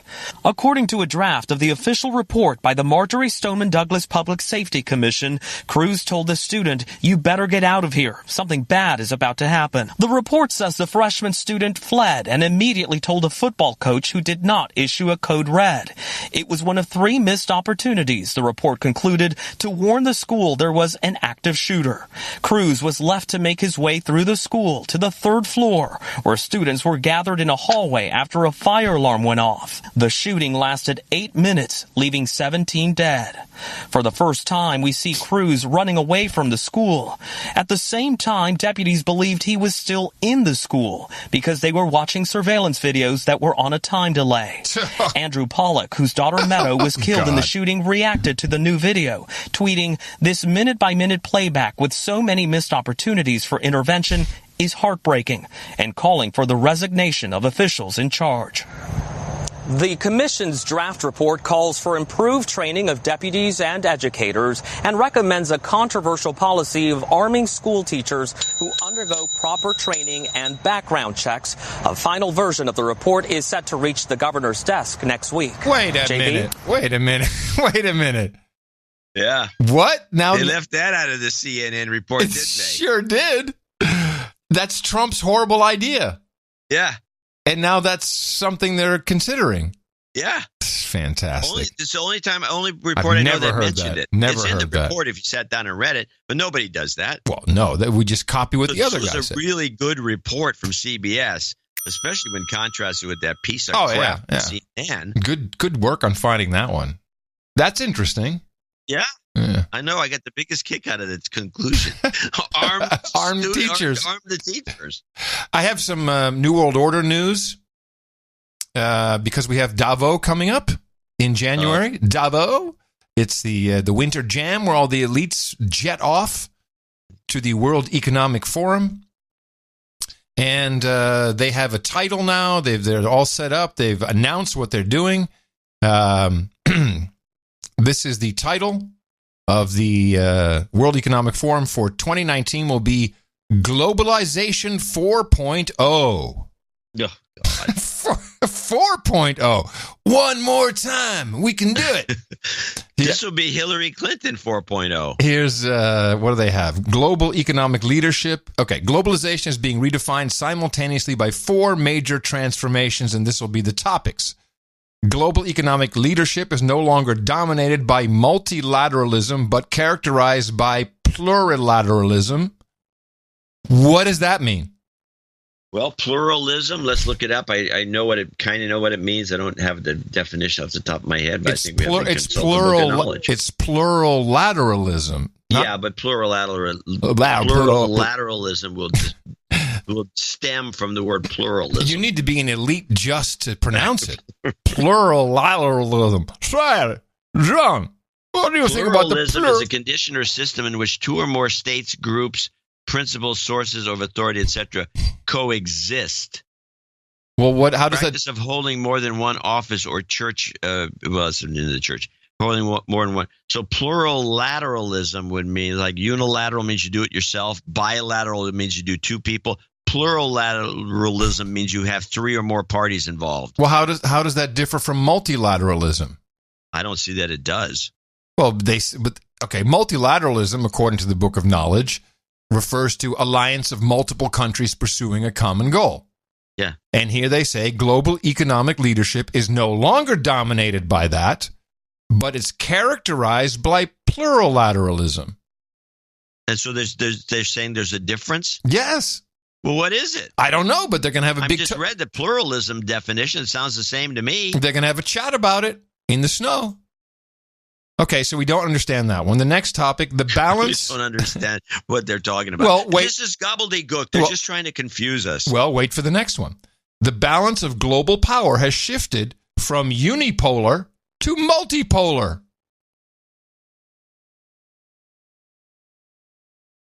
So that means it shifted from unipolar, which would be us. I think what they're saying is, hey, America, screw you. Put your foam finger down. There's China, and they probably think Europe. They probably think they're the other part of the multipolar. Yeah, it would be Europe for sure. Yeah, Europe, China, us. Yeah. And then, of course, they would just ignore Russia, even though Russia should be well, part Russia's of not that big. Then we have the next topic, ecological challenges, including, but not limited to, climate change, are threatening socioeconomic development. Let's think about that. It's threatening socioeconomic development. Is it? Well, it's threatening. I don't know. It's threatening, but it's not doing anything. Well, what is socio... Talk, no action. Where's the action here? Where's the rising tides? What is socioeconomic development? What is that? It's growth. It's like the improvement, growth of a society and its economy. Mm-hmm. And finally, the 4th industrial revolution is introducing technologies at a speed and scale unparalleled in history. That's right. Is? Well, I guess if you go back to the 1300s, yeah. I think they're talking about technology. Well, I'm sure they're talking about technology, but I think the growth rate is, I guess, I don't know. I guess it's unparalleled in some ways. Well, so is the inflation of the money supply. That's also unparalleled. So now, to go along with this, Angela Merkel, she will be in attendance. She is right on board. She's on the way out. She's not looking too good, actually. I think she's looking. I'm just looking at this picture, and she doesn't look as jolly as she does. She's starting to look hangdog. It's a little more. I don't know. I hope she's okay. Yeah. Anyway, she did a little speech. Where was this speech? It was at the where was it? It was for her own party. But she said, and I quote, "Nation states must today be prepared to give up their sovereignty." Beautiful. In orderly fashion, of course, she joked, attempting to lighten the mood. There were politicians who believed that they could decide when these agreements were no longer valid because they are representing the people. But the people are individuals who are living in a country. They are not a group who define themselves as German people, she stressed. I don't know what that's all about. But there it is. Europe must be stronger and win more sovereignty. Nation states must today be prepared to give up their sovereignty. And this is shaking the European Union. This is being reported quite broadly, as you can imagine. I can imagine, but I guess she couldn't. No. I mean, it's like Hillary when she made the commentary years ago that she sees a day or once a day where there's no borders from the tip of South America up to Alaska. No borders. Yeah. No countries. Party time. Party time. It's like, what kind of thinking is this in this society? I mean, yeah, it's kind of an interesting idea. Yeah, well, the wall, the fence, whatever it is we have, it's not going to make any difference. It won't change anything.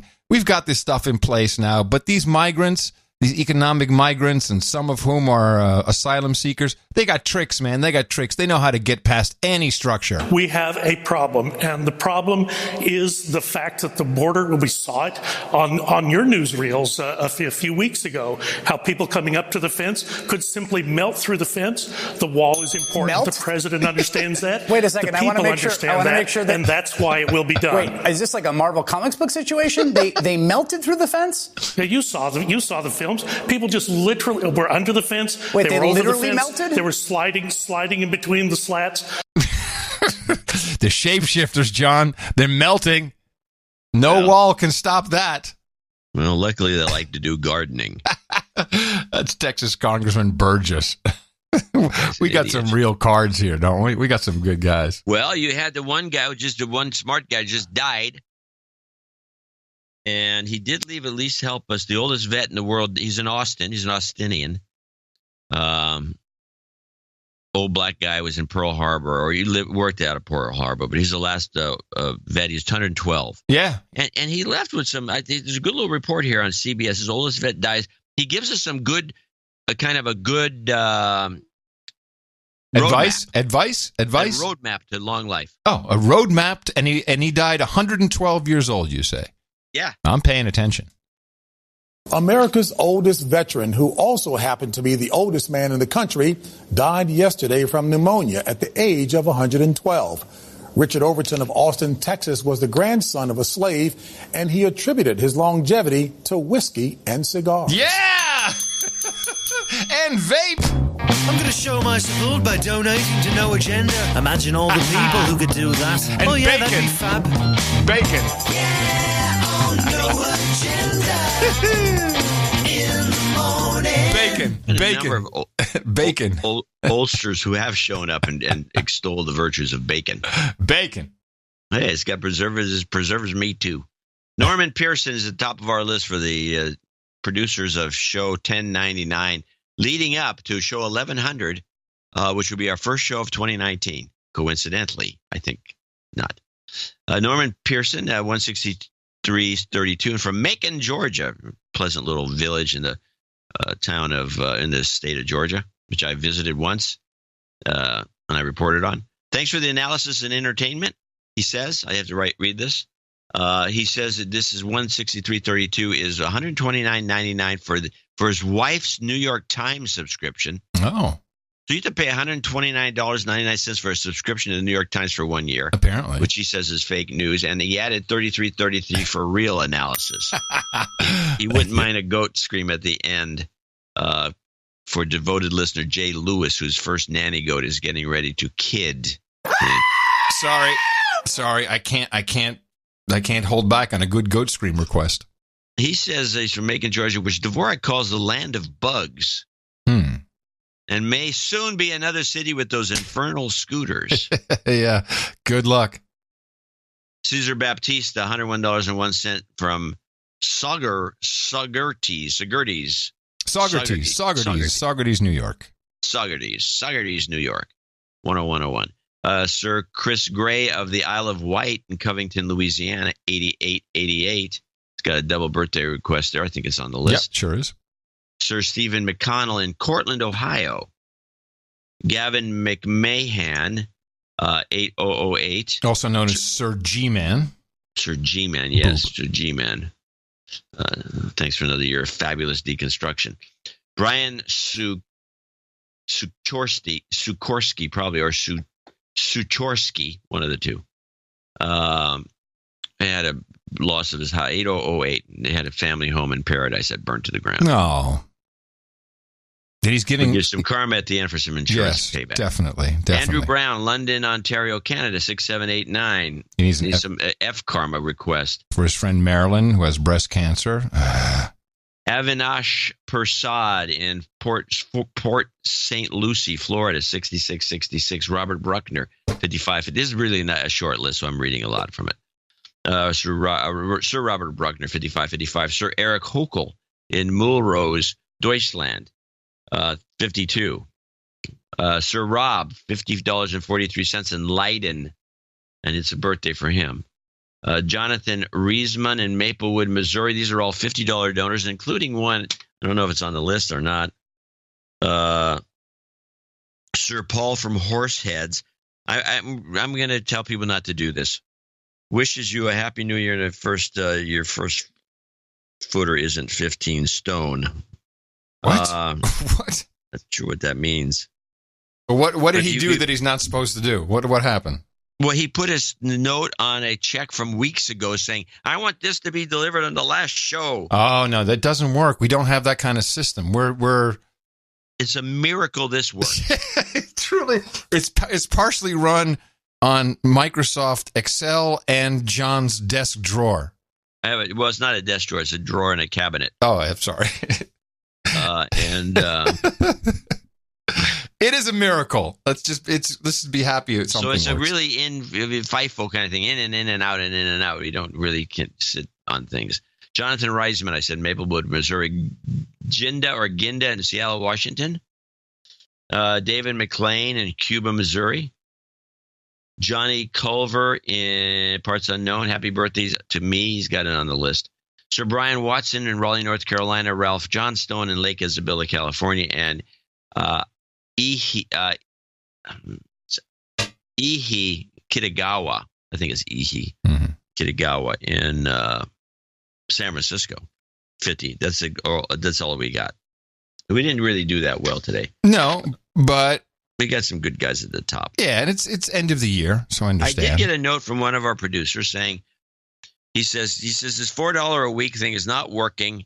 He says I want to see $10 or $15 a week because I think I'm not the only one who feels this way. We don't want our names mentioned. We don't care about that, but we like to donate more than $4 a week. And can you give us an additional? Oh, okay. So what did you come up with? I don't know. I'm going to put in the next newsletter, but it'll probably be. I think I'm going to do 11 a week because it's the 11th. The show 1100. Right. But I think 10 and 15 are good. I just have to do the math on what it amounts to per show. Okay. I like the 10. I'll do 11 a week. 11 is good. It's good. Yeah, then I'll do maybe 15. We got a lot of magical numbers coming up. 1100 will be our next show. That'll be Thursday, the first show of the new year, 1100. And thank you very much to our producers who came in today. We thanked our execs and associate executives earlier, and want to thank everyone who is on this list with a number of birthdays. And we have 2 knightings and a title change. And thank you to everyone who was under 50 for anonymity, or if you're there on one of our other programs, it is highly appreciated. Thank you for getting us through another year. And you can do it again. Yes. And I wanted to just mention one of our. I just want to read one more note before you go into the jingles. This shortly after mailing my last check. This is from Matt. No, not his name. I got 2 separate emails from recruiters looking to hire me. I've applied for one of the positions, and I'm hoping this donation can provide me enough good karma to land the position. So another example of karma. I think a lot of it has to do with the fact that their amygdala is not swollen up. It's easier to hire somebody like that. I agree. I mean, you can see a swollen amygdala coming down Broadway if you're hiring. You're like, no, this person can't have that.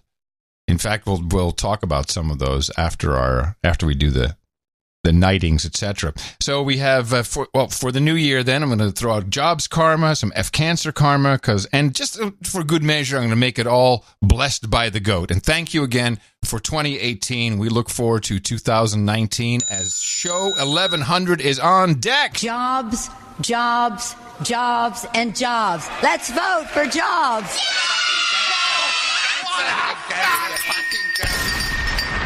You've got karma. Dvorak.org/NA.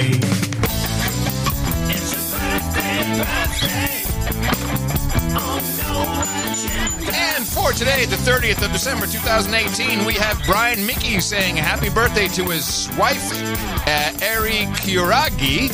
Sir Chris Gray of the Isle of Wight says happy birthday to his son Ryan, who turns 3 today. And he says in advance happy birthday to his daughter Brianna, who is due on January 2nd. So congratulations, and we look forward to welcoming the new human resource. And Sir Rob celebrates along with Johnny Culver, and we say happy birthday to all of these producers from your friends here at the best podcast in the universe.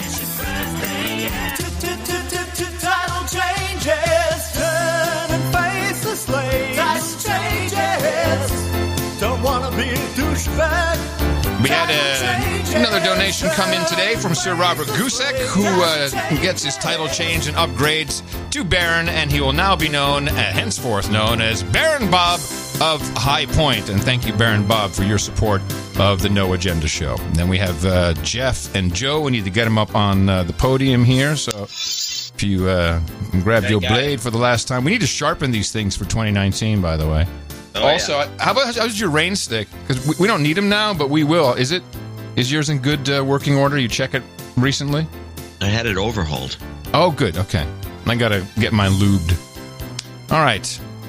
Where's your blade? Oh, here it is. Okay, got it.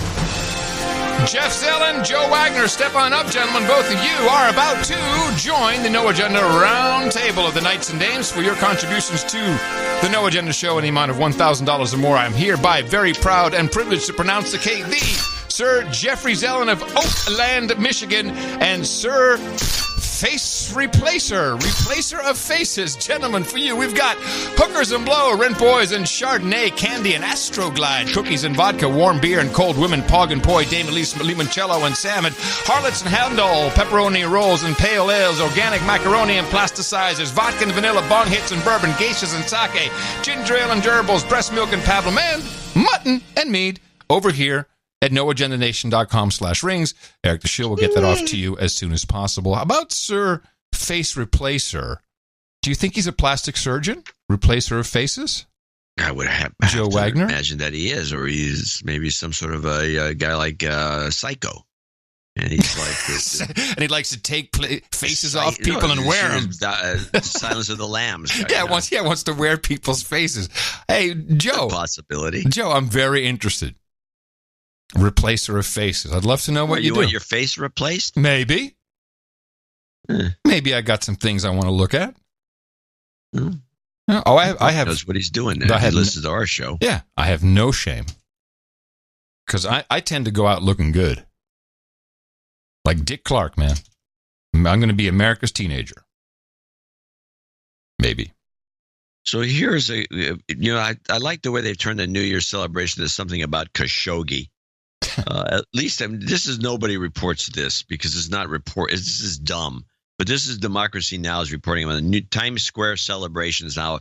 It's going to be dedicated to dead journalists. Apparently, Amy did this before the Washington Post reported that he was a shill for Qatar. Yeah. Times Square New Year's Eve celebration will honor the Committee to Protect Journalists this year. Tim Tompkins, president of the Times Square Alliance, said the group chose CPJ to, quote, celebrate the free press and journalism and those who work to protect, preserve, and practice it. Journalists will join in the celebrations, helping to kick off the anticipated ball drop countdown to the new year. In its recently released annual report on murdered journalists, CPJ found at least 53 journalists were killed on the job this year, 34 in reprisal for their work, almost doubling the number of targeted murders against journalists in 2017. Okay, Amy. Yeah, we don't hear about any of them, by the way. No. No, it's only... Can't name one of them. No, and he wasn't a journalist. He was a columnist. Sorry. Exactly. It's a little different. By the way, Sir #Null has emailed us the font porn, the Pornado of fonts.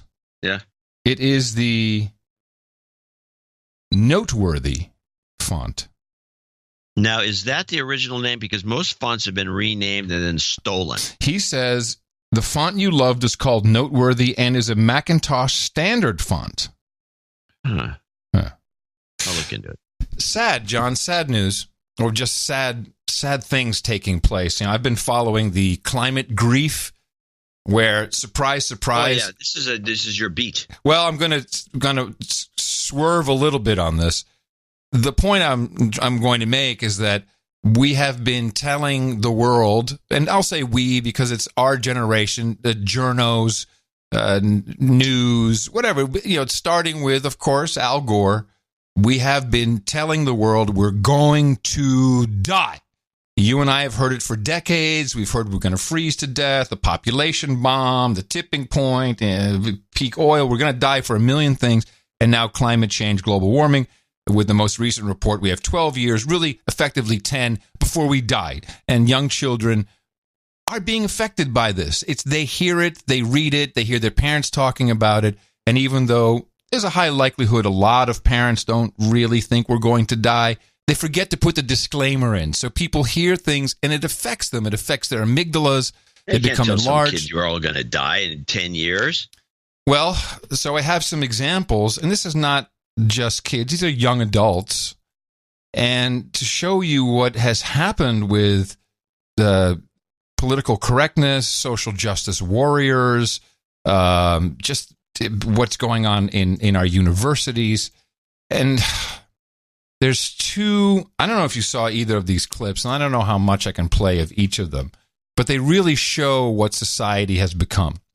And the first takes place in a convenience store with a transgendered woman who is very, and if you see the clip, she's clearly still in transition because you can tell that she's a woman by her hoop earrings, her mid-longish hair, a pink purse, and that's about it. And quite a beefy transgender woman. But and that's, I don't care. I really don't. It's fine. And with this, however you want to be dressed, whatever. But the guy who's behind the counter, I guess says, "Yeah, could you guys wait a second?" To a female and whatever he thought it was, and the transgender woman went apeshit over this, and because he made a mistake. And this is the problem I have. And I think this is, the issue in society in general. We have that now in the UK where you can't misgender or dead name or you can get in trouble for it. What's dead name? Oh, if you use a transgendered person's previous name, which usually would reflect a name of the opposite gender than they are today. That's called dead naming. That's probably why there's this new trend in non-specific namings we did on the show. I had a list of them that neither men or women, so you can name your kid that, and then you can keep the name. So I still call you. So it's less paperwork. It's not it's not so much of a hassle if you want to change. Okay, but I think when you listen to it, you'll hear that here's someone who has problems with this, and this is not the way it's supposed to go, I don't think, in society. No, we're not doing credit. You're going to give me my fucking money back. Excuse me, sir. There's a young man in here. Excuse me, it's ma'am. It is ma'am. I can call the police if you'd like me to. You need to settle down. You need to settle down and mind your business, okay? Both of you guys? Ma'am, once again, ma'am. I said both of you. No, you said sir. Once again, it's ma'am. I actually said both of you guys. It was a general. Right beforehand, you fucking said sir. Sir? Okay. Motherfucker, take it outside. If you want to call me sir again, I will show you a fucking sir. I apologize. Motherfucker. I apologize now.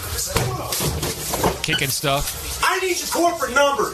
Because I'm going to call them and talk about how I was misgendered several times in this store. I apologize for that. I need your corporate number now. Get it for me now. I can do that. I'm going to ask you to calm down and stop cussing. Give me your corporate number.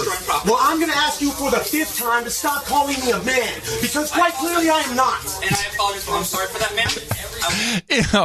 And yes, yeah, it's sad. It really is.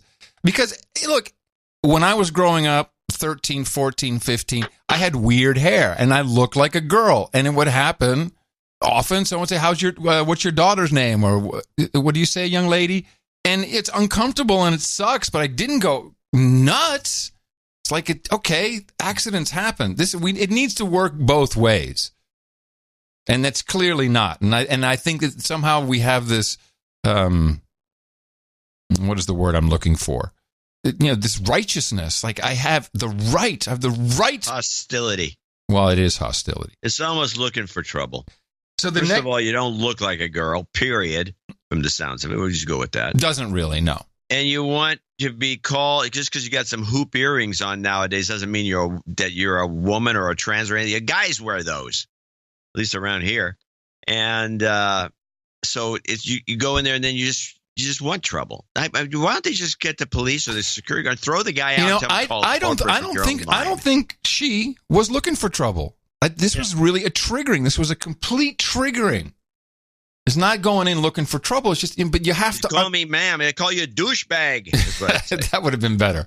Now the next one, which interestingly also involves the term "I'm going to call corporate," which is, I think that's a new thing. We have so many noodle boy type operations that everything's a chain, and we'll call corporate on you. It seems like the threat du jour. But this happens in a vape shop. And this is different. What happens here is a guy comes in, baseball hat, big hoodie with Trump on it. And it's not even like an official thing that you've seen, but just big letters, Trump, red, white, and blue. And he comes in, he's looking for some vape juice, or e-juice as I would call it. And the guy behind the counter, and I've seen, this is just a piece of the video, he's, okay, I'm going to get this for you. But then he sees this guy's wearing a Trump sweater, and he refuses to serve him and wants him to leave. And here's what ensues. Here we are in Exhale Vapor City in Tucker, Georgia, and I have just been asked to leave the store. He greeted me. That was nice. I did find the item that I wanted, and the next thing he said was that he'd like me to leave. If you do not stop recording in my store, I'm going to call the police and ask you to leave now. Please call the... That would be awesome. That'd be awesome. We can call Fox 5 and all sorts of stuff. I would like to purchase something here. Please do call your boss, because I will be calling corporate. Go for it. I am looking forward to releasing this video, because I just want to purchase something. Fuck off, dude. Fuck off. Get the fuck off in here, man. Fuck, man. So this is the guy behind the counter. He absolutely goes insane. He cannot separate. He just can't separate anything in his head from what's in front of him. And he believes that this guy embodies evil Trump and everything evil about him. Fucking can't stand your racist motherfuckers. Racist? Yeah. Sir, right? I'm not a racist. I got a fucker in my store. He won't leave. He's wearing some Trump bullshit. Got some racist bullshit all up in his head and shit. I'm not serving anyone that has to do with that fucker. He's a treasonous asshole. I don't have a problem with you, sir, whatsoever. I don't. All right, see, because... Okay, here's where we're at. Leave the store. Here's where you're at. Leave the store. Here's Leave the store. Here's where Leave the store.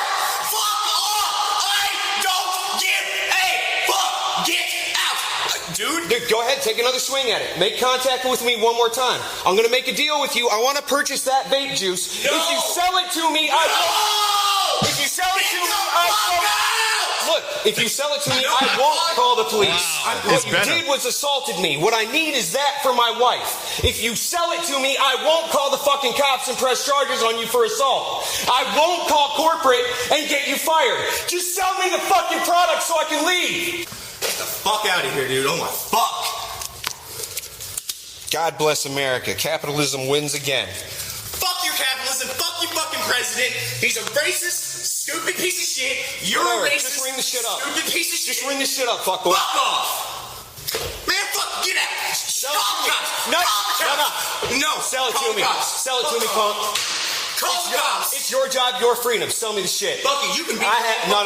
Sell it to me. Sell it to me. Fuck off. Come on. Get out! Help your customer. Fuck off! Man, now we're laughing, but I find it very sad. This guy he's insane. He's been made crazy. He's been made crazy by the mainstream media. Yes. Let's just tell it like it is. Well, CNN, MSNBC, and Fox, all those people and are responsible Fox, for that put them all guy in being there. Nuts. And the schools. Well, thank you for leading into my third and final clip. This is an open Madison Board of Education session where everyone gets 5 minutes. You can come up and say whatever you want to the board. It's kind of like a town hall. And our next speaker is a university educator, and she's going to educate us on white liberalism. Hi, all. So I'm an educator at the university, and recently I've been teaching my students about the connection between white liberalism and white supremacy, and I'd like to offer just some working definitions here so that we've been coming up together with my students. What is white liberalism? White liberalism means valuing law and order and protocol above the lives of people. In this room, we see white liberalism, and this is just from my students' reflections, embodied through the timer, the please finish up, the numbers, the sign-up process, the stage, and the barrier. All of these signs suggest that the law and the decorum and the civility of this conversation is actually more important than what is being said. Well, finger snaps. Finger snaps. Finger snaps. Another aspect of white liberalism is policing people's tones of voice. The obsession with civility, refusing to hear black and brown people when they aren't following white cultural norms of communication. Snaps. For young people speaking today to you, what they're saying is a matter of life and death. And I'm not sure what it means to you, but I imagine it's a combination between a sense of duty, being able to put a line on a resume, feeling like someone needs to take charge, and feeling like you're the best person for the job. And that's actually where the connection lands between white liberalism and white supremacy. Get ready. Because it's by maintaining law and order and by maintaining civility, by keeping your front lawn nice and tidy, and by putting that all are welcome in our communities sign on your front lawn, you are denying the fact that all the while you are, with the other hand, passing money to a deadly institution that polices with great disparity and causes tragic harm to the communities that are our neighbors and the communities that we actually should be building forward with. So, telling black and brown people to please wrap up suggests that their voices, their pain, and their stories are less important than the rules. And that, in and of itself, is the place where white liberalism turns into white supremacy. It's because white supremacy is the accumulation of these aggressive messages that say, stay off the grass, mow your lawn, act respectable, pull your pants up, right? So if I was to raise my voice and start using, God forbid, some swear words to you, I don't believe that it would be received in quite the same way as it would be if a black or a brown youth were using those swear words. So here's what I have to say. Fuck white liberalism and fuck white supremacy. Thank you for your time. There you go. Now you understand.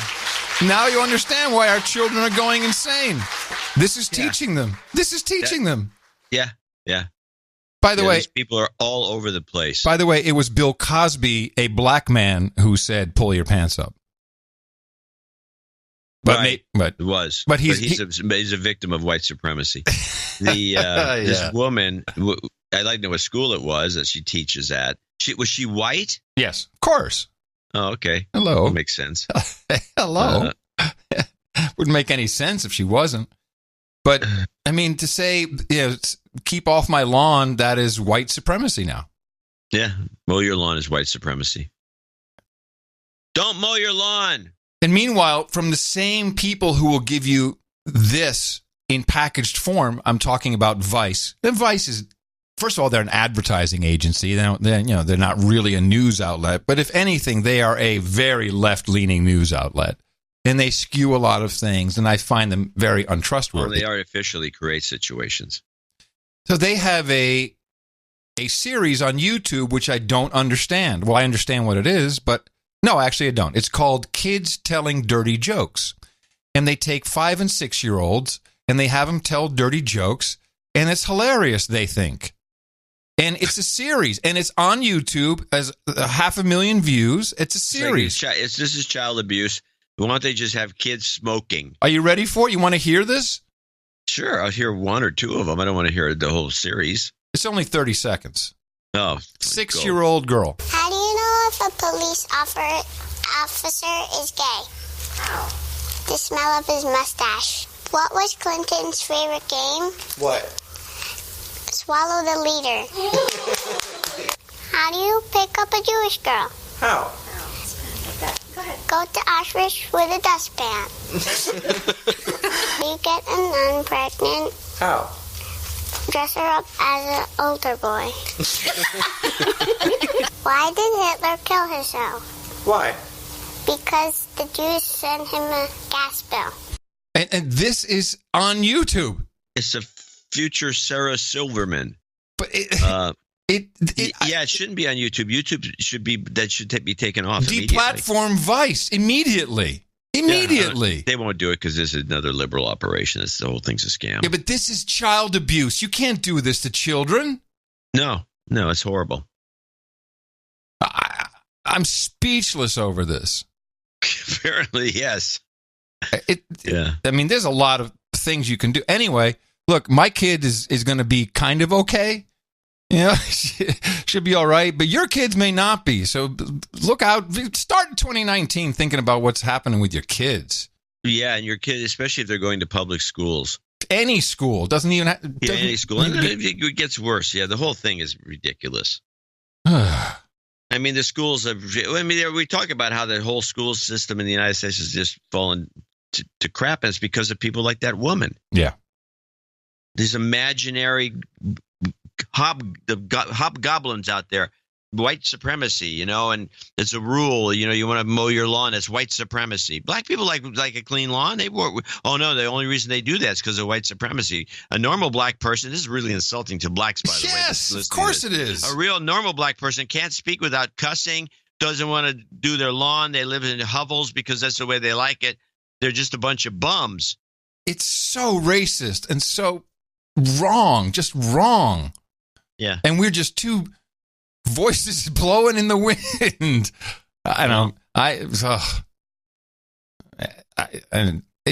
That to me is like, there should be congressional hearings over what's happening here. There should be something. All right. Well, I think we're wrapping 2018. I don't know if I have anything else on where's my... I have some I have 2 throwaways. Throw one away. Okay, I'll throw 2 away. One is a cyber attack that took place. Big news. Times and several other newspapers across the country fell victim to a cyber attack. The attack caused printing and delivery problems, which led to delivery delays today. The LA Times reports a suspected virus from outside the U.S. is what caused the problems. The newspaper says the cyber attack created issues for all publications within its former parent company, Tribune Publishing, as well as some papers printed at an LA Times plant. No, attack from outside the U.S. Like how they phrase that. Yeah, so I guess they're trying to say the Russians are trying to now stop our newspapers from being printed. Which is, well, I guess, which is somehow going to stop our world from turning. It sounds like the whole thing is just a glitch, if you ask me. Yeah, it sounds to me like someone messed up. I'm just waiting for one thing to happen. And it will happen. And it's either going to be with Apple or it's going to be with Microsoft. Would be even more fun. But someone's going to get in and is going to mess with the updates. Yeah. Once someone gets into the update, if you can get into the update sequence, that's going to be a lot of fun. Yeah, especially, but the code you have to implant has to be timed so it doesn't start crashing machines right away, because they don't do all the updates in 1 minute. Exactly. We don't want Mary Jo Foley figuring it out. Give it about a 30-day cycle. Yeah. Well, no, it has to be shorter because they might discover it in time. Right. It's maybe like a 4-day, 3-day thing. Start updating, and then 3 days later, they all start going off. I do have one last little thing from Hallie Jackson because I thought it was funny, her phraseology. This is the Hallie Jackson Trump politicizing border deaths. For the first time, President Trump is acknowledging the death of 2 migrant children in government custody, but he's blaming Democrats, politicizing the loss of life, tweeting the death of children or others at the border is strictly the fault of the Democrats and their pathetic immigration policies. Really? Well, he sent a tweet out bitching about something. But the thing is, she makes it sound as though this issue has not been politicized until Trump came along. Well, yeah. Yeah. All right. Well, then I just need to... I don't have any good one-liners. So you had the little girl telling jokes. You couldn't understand a word she said, and then these guys giggling over it. That was sick. You might as well just be poking her with a stick. You didn't hear what she said? You couldn't hear her jokes? I could only hear a couple of them. Yeah, they were not good. I have stuff that is... Well, this will just... I think we should just do one last one. Nah. What do you want? Do you want the... It's the end of the 2018 season. Okay. We end the 2018 season with the future for our children. Bill Peacock built his San Francisco dog walking business through a series of branding shticks, most of them cowboy-themed. Hi there. I'm William Peacock, Wild Bill Peacock, the dog wrangler, a.k.a. the Cowboy Poop Fairy Princess. After more than 15 years in the business, Bill now has competition from on-demand walking services. This is your dog. He needs a walk while you're at work today. That's where WAG comes in. At Rover.com, we're the dog care second only to you, dog people. The success of on-demand services like Uber and Lyft has investors pouring millions of dollars into these pet apps. WAG alone recently got $300 million from Saudi Arabian investors. These companies run the typical gig model, hiring contractors who are paid per walk and ordered on a phone. They take single dogs for 30 to 60-minute on-leash walks. I see them walking around the block with their cell phones out, taking video of their leash walk around the block. Bill does not send his human clients videos of their dogs. But a few years ago, he tried to grow his business with the same kind of contractor model that the app companies use. We sort of exploded. I had 6 vehicles with steer horns on the roof. Then he says some of his workers complained to California's labor department. Like many gig workers, they felt they were employees, not contractors, which means they should get overtime, paid breaks, and protections like workers' comp. Bill says he couldn't provide that. They fined us $18,000, and we got hammered, and it folded the business, and we were, the kind of business America supposedly wants. Husband and wife. While the independent contractor model backfired on Bill, it's helping WAG and Rover expand into cities around the country. They've been able to shield themselves from the kind of problems Bill ran into by making their workers sign mandatory arbitration agreements. Standard practice in the gig world. These obligate the employees to handle complaints behind closed doors. There you go. Well, Jay has done some work for WAG for her little book on dog walking. Yeah. And the stories are pretty horrendous. It's the future. It's the gig future. You sign away your arbitration. That's right, everybody. Let's try to be better in 2019, shall we? Not gonna happen. Nah, probably not. But we will see you and the entire Value for Value network in just a few days' time. Show 1100 on deck. Happy New Year to you, John. Happy New Year. Happy New Year to you and all the listeners and producers. Happy New Year to everybody. And remember us at Dvorak.org/NA. Thank you to our Gitmo Nation's men's choir featuring Sir John Fletcher, Sir Ned Jeffrey, Sir Abel Kirby, and Sir Chris Wilson for their rendition of Auld Lang Syne coming up. And I'm coming to you from downtown Austin, Texas, FEMA Region Number 6 on the governmental maps in the 5x9 Cludio in the common law condo. In the morning, everybody, I'm Adam Curry. And from northern Silicon Valley, where the traffic goes by smoothly, and I expect it to be smooth on the 1st, and maybe forever. I'm John C. Dvorak. We return on Thursday with show 1100. Until then, adios, mofos! And such. And such.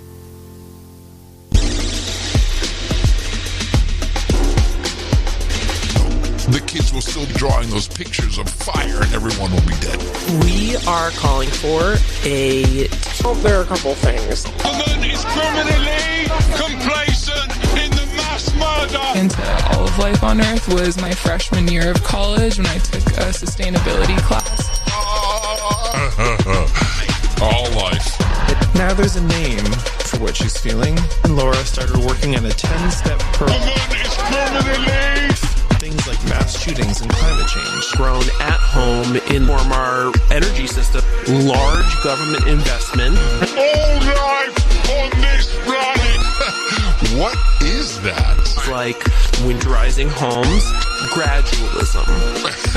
Winterizing homes, farm our lawn Is needed. Step 8. Farm your lawn. That climate grief can farm our lawns and all life. Develop awareness of brain patterns. Planet. But Ro and Laura, yeah, listen. So again, the question. Held a session at the conference and 1. Accept the problem. Laura, what exactly is climate grief?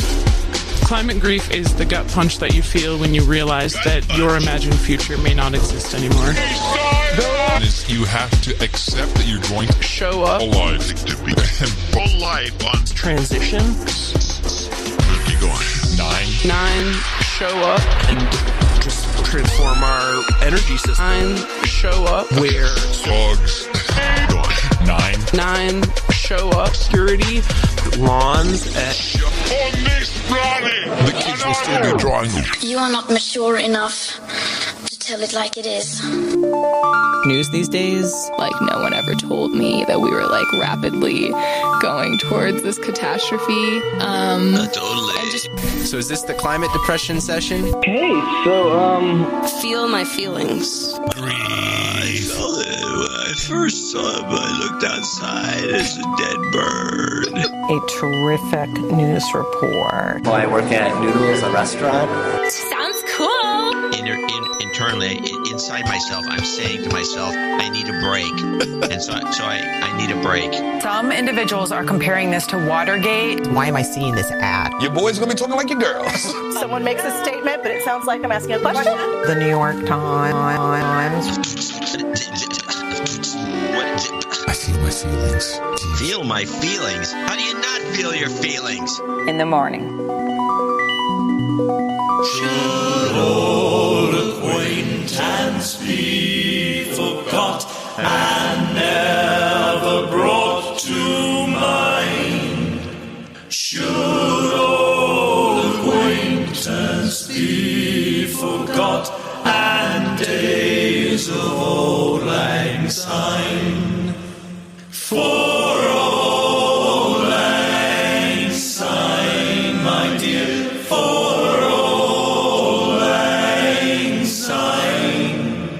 we'll take a cup of kindness yet for old lang syne. And here's a hand, my trusty friend, and guys a hand to thine. We'll take a cup of kindness yet for old lang syne. For old lang syne, my dear, for old lang syne. We'll take a cup of kindness yet for old lang syne. Best podcast in the universe. Adios, mofo. Dvorak.org/NA. Hands clapping, thumbs up.